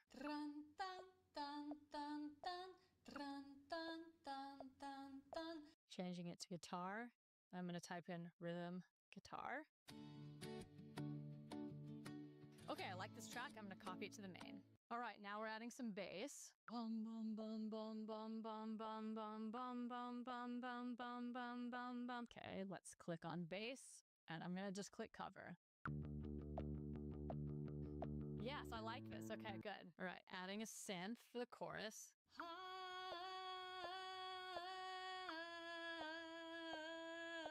Pulsing ambient synth. Ooh, that's awesome. Okay, I'm gonna copy the synth to the main track. Let's add a shaker. I'm going to click on percussion, and here I'm just typing in shaker and clicking cover. Let's add it to the main track. Now let's put it all together, and I'm gonna sing. Absolutely unexpected. Maybe that's the best part. Yeah, I know that we connected, not just music, but our hearts. I know based on my track record, I tend to pick the worst. I know I deserve a good guy. Maybe you could be the first. I know we all grow from our past mistakes, 'cause now you're a risk that I'm willing to take. You're making the hours fly by. You're making me smile so wide. Now I've never felt more like myself than when you charm me with your spell. What if I don't have to hide? What if it was you all this time? And every lonely melody I kept was waiting for your voice in my duet. I'll admit it's pretty scary.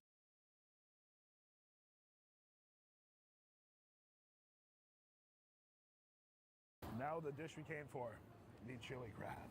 So we came all the way to Singapore, guys, for this. So let's try it. All right, everybody, and these are some views of Singapore as it's starting to rain. I think it's this way. We're going to a place called Kang and Kee, guys, Kang and Kee, to do and try the ultimate chili crab. Yes, it's supposed to be the best chili crab in Singapore, guys. And what we're doing today, we're doing a bit of everything. We're gonna eat everything, guys. We're gonna have ourselves a crazy Singapore food challenge. But Singapore cuisine is such a unique mixture. It's like Chinese, it is Indian, it is Malaysian.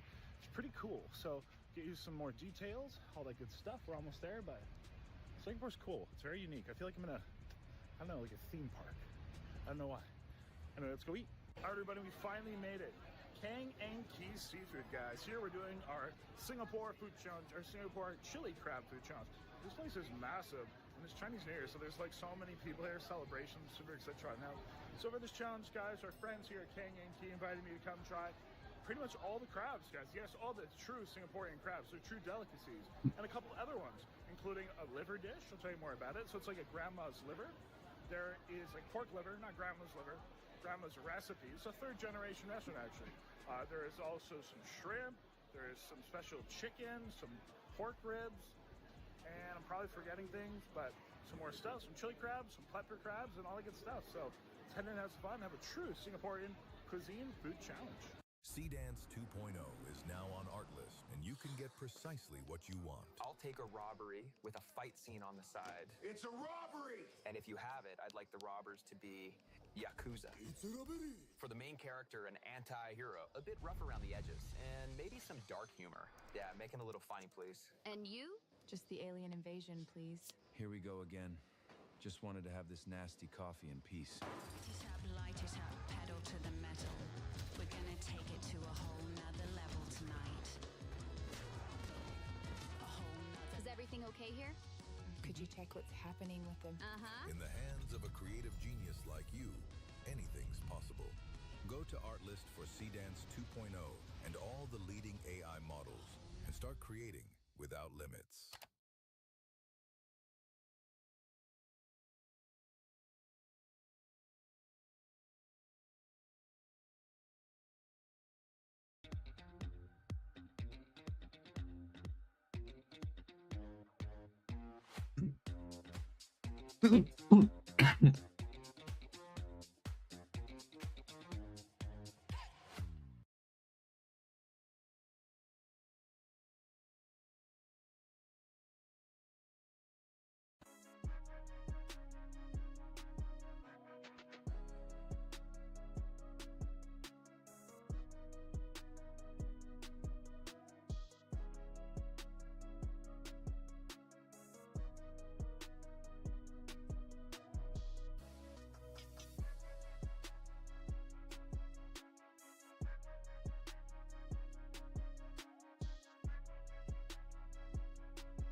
right, everybody. So here we are, and I'm so excited to say the least, guys. This looks amazing. All the true Singaporean items and a little bit extra, guys. So Kek Kang Ang Key Seafood, guys. This is they're well known for their chili crab, which looks absolutely amazing. Look at this, guys. It's huge. These are these giant Malaysian, Indonesian mud crabs. It's cooked in a chili sauce, like they call it a sambal. Oil, garlic, soy sauces, lots of like oyster sauce. Then it's quaggas. These quaggas are not just the eggs. They recommend you dip it in a bun. I have this bun here. So you can use these steamed buns to mop up the sauce. We then have here, we have some of the salted egg shrimp. So salted egg, if you're not familiar, is absolutely delicious. It is a kind of really kind of Chinese flavor. However, we have the liver that we saw them make, which is super cool. So they put all the rice in it, a lot of dark soy sauce, oils, garlic, shallots, all just cooked all in that clay pot. This is a black pepper crab, very, very popular and common as well. Same mud crab with a black pepper sauce. The white pepper crab here, same thing, but with a white pepper instead of a black pepper. This is called their Marmite chicken. This is a deep fried chicken using Marmite. Yeah, if you know Marmite, let me know you know it. If you know what it is down below, Marmite. And then we have the coffee ribs, which look really good, actually using coffee and kind of like good fried ribs. So did you find out what's in the sauce? Yes. So I found out for the white pepper and the black pepper both. So normally when we cook the crab with the pepper in it, right, we actually simmer it. Okay. Yeah, so when we simmer it, and then the crab itself has some water in it, right? So, cool. Yeah. So the crabs, so the black pepper and white pepper crab are simmered actually in the peppers. Correct. Cool. And then after that, they will put in some little bit of starch, and then they put in some starch and stir fry in the big heat. And everything. And then, yes. Let it coagulate yes. up. Correct. Beautiful. That's where all the sauce will be. You know? Yeah. Well, it looks so good, smells so good. And shout out the staff here, guys. They've been absolutely amazing. At any point, come say hello. Don't be shy. If you think I need anything, please. And if you have any other suggestions, I think I'll start with the liver probably. Start with the liver first. Okay. And then you can start with the coffee ribs as well. Okay. And then the shrimps. And then the last one, just start using your hands and then. They give you gloves for a reason, right? So awesome. Hey, well, thank you so much. And let's get started here just momentarily. All right, so let's get a rock and roll. Like the lady said, let's start with the liver. So I will try to, let's see, we got some chopsticks and some spoons and stuff. So this is really cool. So why they put the rice in, I guess that's actually not how it's always served, but that's how their grandmother served it. This is a third generation restaurant. So we're gonna try it as is. Trying to get a little bit of everything, all the morning glory, the onions, the rice, all in the bite, and the liver. And the way they actually do when they put in the rice and everything, I guess it like slows the cook, prevents the cook. So the liver is like medium rare kind of, or like medium. So let's find out.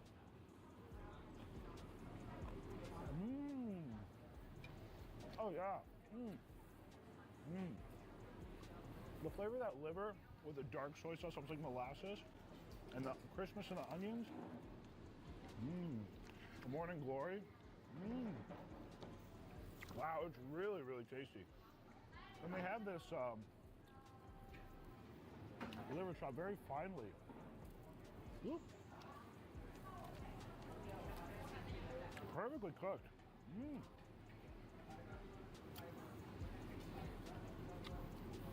It's really impressive. It's a great portion of the liver as well. And I'm used to like liver. Sometimes we didn't really hit or miss. This is really nice. Ooh.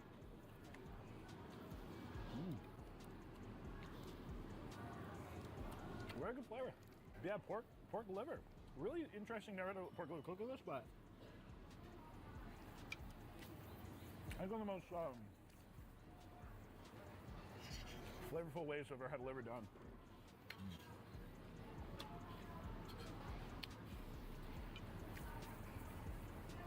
And a really cool story behind it. Why is that bitch just watching him in the background? Being, made like the way their grandma did. That's pretty exciting. Very delicious. I do like me that liver. So then as per the recommendation, let's go over to the Marmite chicken eggs. So a deep fried chicken, crispy chicken cooked in a sweet sticky sauce with Marmite.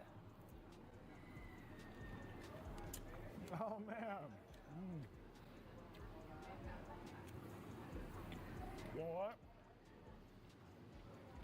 It's good. It is Marmite, lightly flavored, but not just Marmite. It's sweet, sticky. That What is Marmite? Palates. Even to like a North American palate, it's very familiar. It reminds me of something.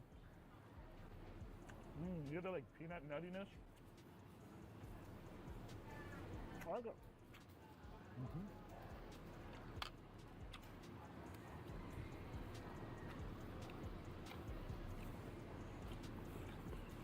So, like peanut chicken.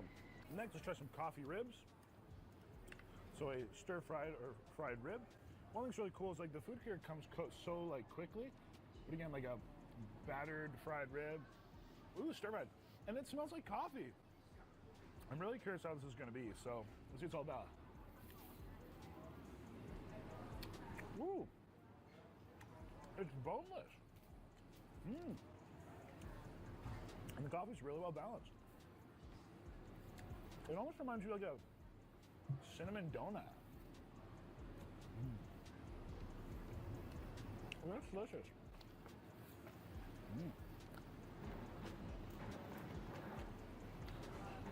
If the ribs are reminding you of like a cinnamon donut of all things, this is a problem Yeah, there. it's intense, and it's like a coffee. It's like a coffee syrup or something.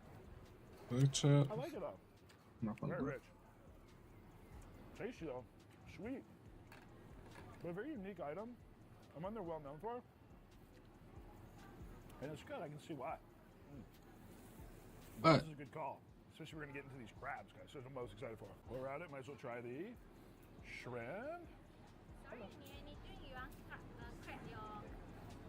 The crabs? Sure. You want to crack it? Okay. Sure. Thank you so much. That'd be lovely. Thank you. I'll take the easy work, guys. Quicker the better. So then we have, as we crack our crabs, the salted egg shrimp. So this is a wok fried shrimp. That sweet, salty egg. It's like duck egg, duck yolk.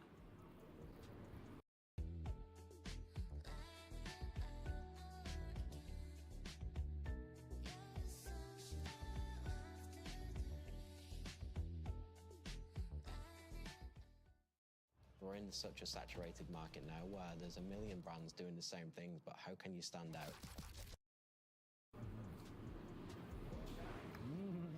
Woo. Rich and creamy. And if you like egg yolk, you'll love this. It's a Chinese thing, and I love it. They even have a crab like this. Yep, would recommend. Don't sleep on that sauce. If you're gonna try salted egg something somewhere, try that. All right, now, we'll start with the pepper crabs, since our chili crab is being cracked. So now we're getting to, guys, the Singaporean crabs. Wow, guys, look at the size. Those claw. Woo, huge. Let's see. Wow, yeah, my God, look how much meat's in there. And I do have crackers somewhere. Oh man, guys, that is, you gotta get messy with that one right there. Let's see. Yeah. Pardon me? Woo. There we go. Tough one there, guys, but look at that meat. Look at that. no, I'll just leave him out there. I'll grab him. Interesting.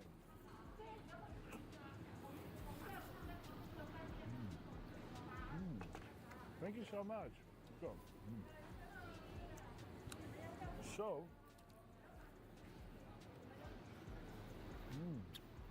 the white pepper crab,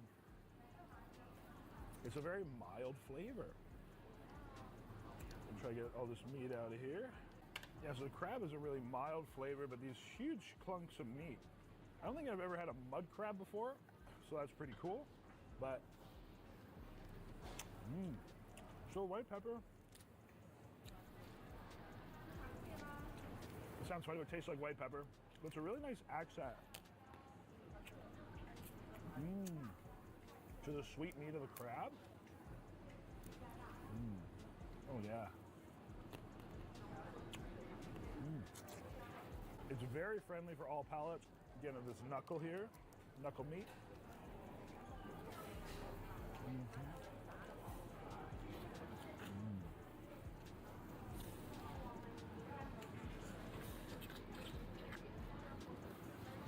And a pro tip for when you come, guys, make a reservation.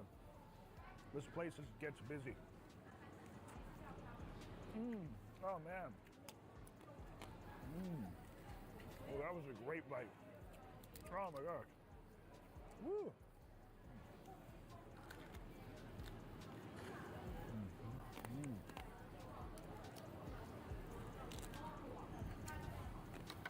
The amazing thing, too, is like it just preserves the sweetness of that crab meat. Like, the delicate pepper just accents it. Not overpowering. Oh my God. The bite with that knuckle. Yummy. So yeah, 10 out of 10 would recommend. Then I'm really excited to try the other ones. Obviously the main chili crab and the black pepper crab, which I think are gonna be a little stronger flavored, so let's get into those. Delicious. Well, thank you so much. Again, shout out the staff. Very friendly. And these are what gloves are for, guys. Because now we're getting real sticky. Look at that. Delicious black pepper crab. Wow, let's see what it's all about. Oh, yeah. Just eat that with shell on. Much more of a stronger flavor. Look at that meat.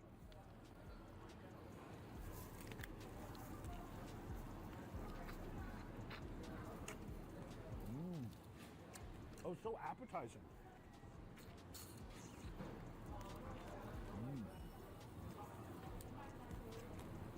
So the black pepper still is like a surprisingly mild flavor. Thank you. Again,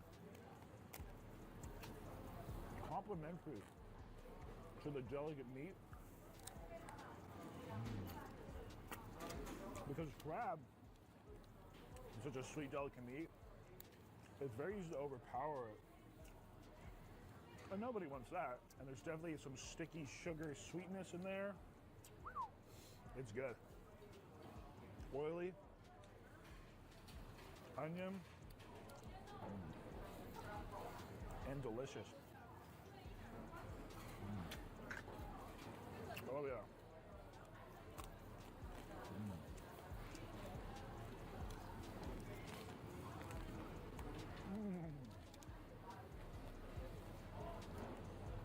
That bite was money. And I'll be honest, actually, I really like the shell of the black pepper crab, or like just these mud crabs, I should say, because I'm finding that, not trying to, but you actually kind of eat it. Man, but look at this big clump of meat. That is a mouthful right there. Oh my God. Make sure you get all that black pepper sauce. Got some of the onions that fell here. Try to go to heaven.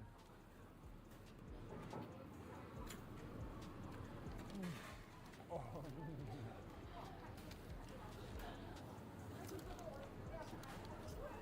Wow. Woo. All right, that is amazing. I don't think it gets any better. And these crabs are sexy. So much meat in them.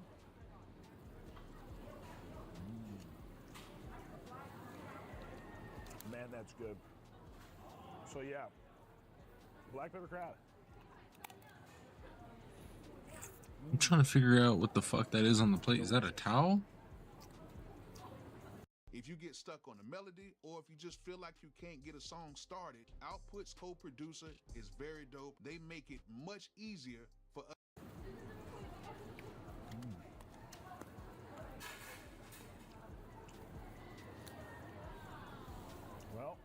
Last but not least, guys. That has to be like a towel right there.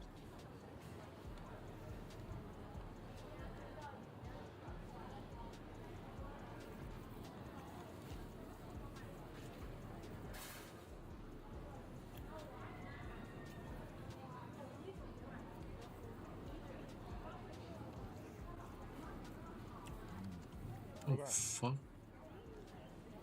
I think that's all the meat there.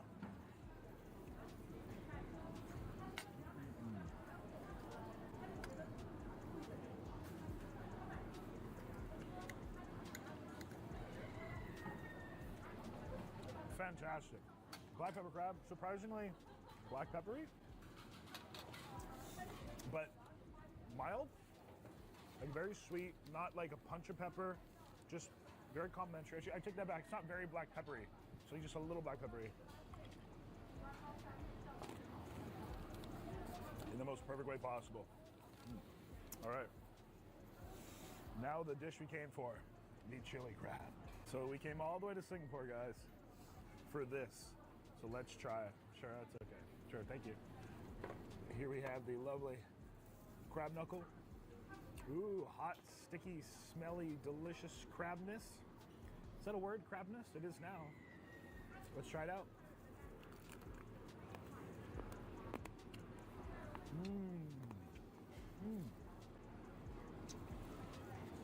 Okay. Wow. That was a bite.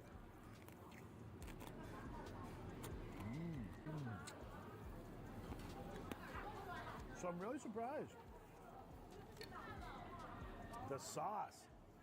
Wow, look at that chunk of meat. It's so creamy and silky.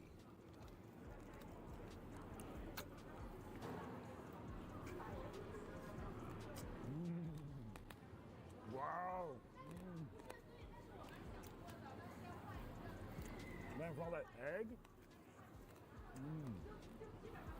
and the sweetness, this is delectable. Not what I expected. To me, it's like not a really spicy or chili. But it's good. It's not overly sweet. Definitely not spicy.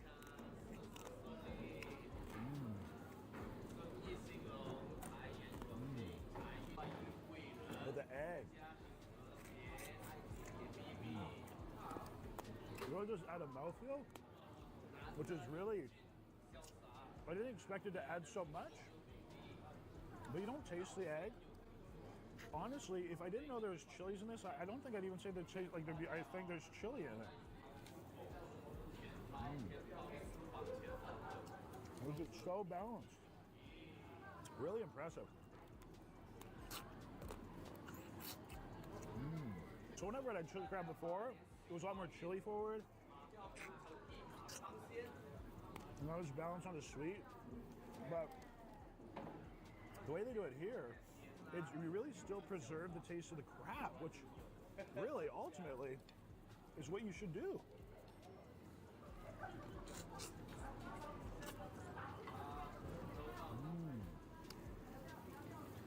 Oh, yeah.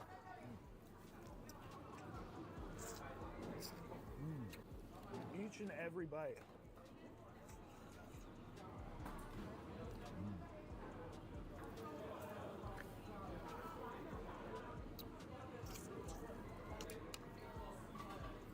It's savory.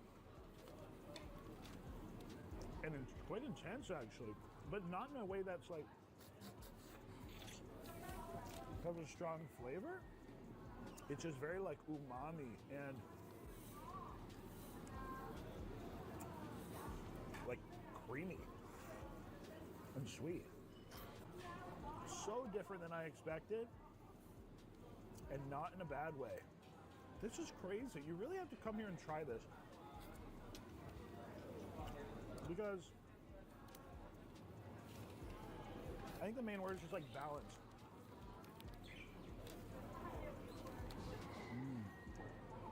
And the amount of meat in these crabs, oh man, I love it. But yeah, really, it's just like I don't mean to sound like a broken record, guys, but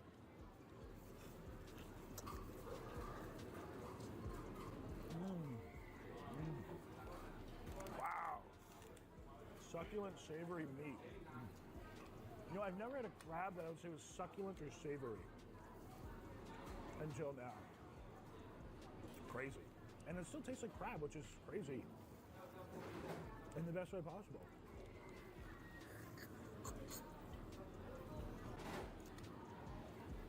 Oh yeah.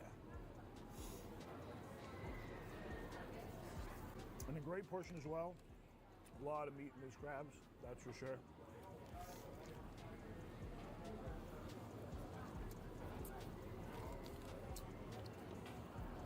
Oh yeah. I think we got most of the meat, maybe not. Oh, we still got a knuckle here. I think the knuckle's my favorite part.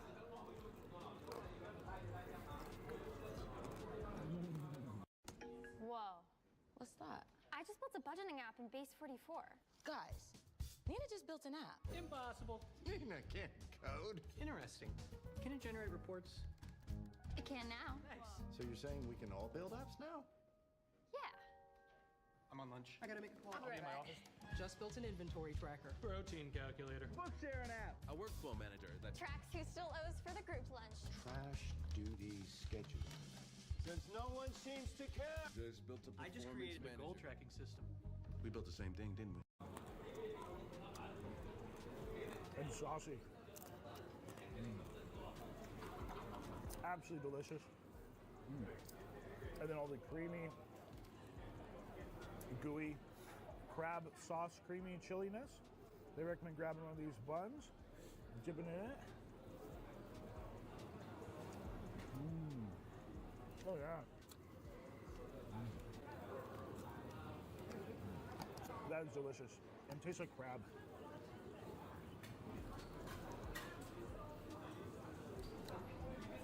Oh, that's delicious. Goopy, gelatinous, egg, chili, sauce. Look at all that. Man, that's crazy. Well, guys, we had a real Singapore chili crab, and that was amazing. Yeah, good sauce. Really unique. So, K-E-K, Keck. King and Key Seafood. What do I think?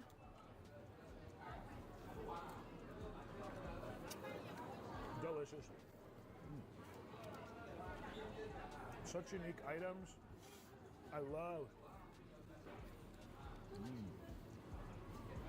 Sweet crabs, so different. I'm glad I got to try them all.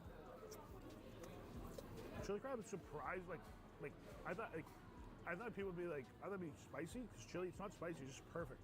Perfect balance of savory, sweetness, umami, from all this egg. And then the creamy gooiness afterwards.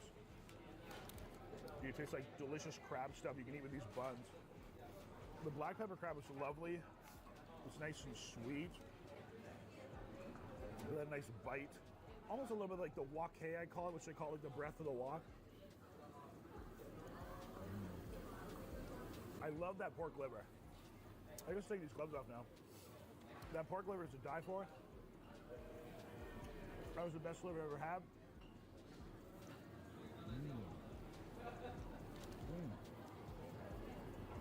Wow. Lovely. Oh yeah, that's good. Honestly, everything was great. So cool. And then you have the really unique dishes like the Marmite chicken and the coffee ribs. You definitely want to grab yourself a chili crab. I actually do a black crab as well, like black pepper crab, and the pork liver. Those are my favorite. So good. But for everyone, delicious. We did complete it here, guys. Huge thanks to Kang and Key Seafood for having us out with this very special challenge. Absolutely loved it. This was great. Truly a delicious Singapore experience. So glad. And this is like, that's a lot of that sauce left. It's rich and intense, but. And then guys, of course, on next episode, Happy Hungry, Happy Eating. This is amazing. Again, I can't say enough, and definitely a place to come get yourself a chili crab. So 10 out of 10 would recommend. And until next time, say Happy Hungry, Happy Eating. Have a good day. I really hope you enjoyed that video. If you want to grab yourself some merch, the links are available down below, joeleats.com. That is the store. You can buy your shirts, your hats, and all the above. That being said, everybody, if you're not familiar, we have our 2 other channels as well. So we have the Joel Hansen channel here. Please subscribe to that one for our crazy food challenges. If you like food challenges with a little bit more behind the scenes, you want to see what really goes on in the restaurants, want to hear the secrets and really what's all going on, my thoughts and whatever, Joel Hansen Raw, that channel is our second channel. Links also down below or on screen. And more exciting, we have the More Joel Hansen channel. So there we have travel, we have food, we have life, we have fitness, we have everything all in between, and that is officially just launched, literally just launched as we hit 1 million subscribers. So thank you guys for the support. Definitely check out the More Joel Hansen channel. It's brand new. And if you're one of the first subscribers to that channel, let's just say maybe we have some special things coming your way.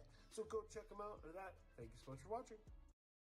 I've been needing more art in my bedroom and recently painted this canvas. However, I wasn't quite sure the best way to hang it, so I turned to ChatGPT. It gave me a list of all the materials I needed and an easy step-by-step. I'm so happy with how it turned out.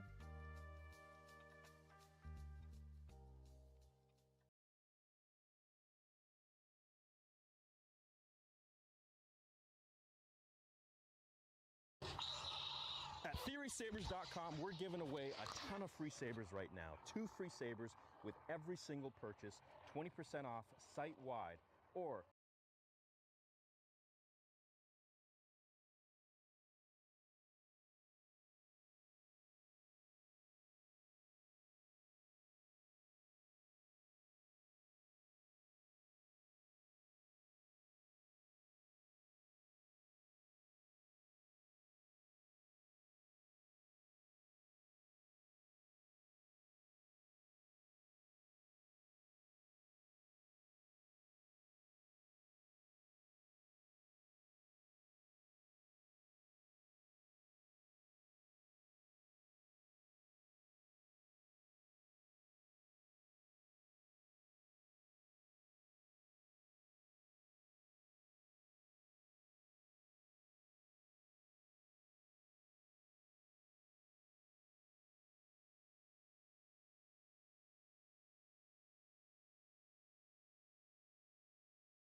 chat. I think I'm cooked. I think it's time to go to memes. There's too many videos. My brain rotted too hard.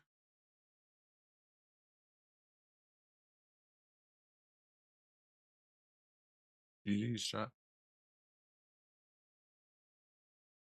Sunny D signing out. Later.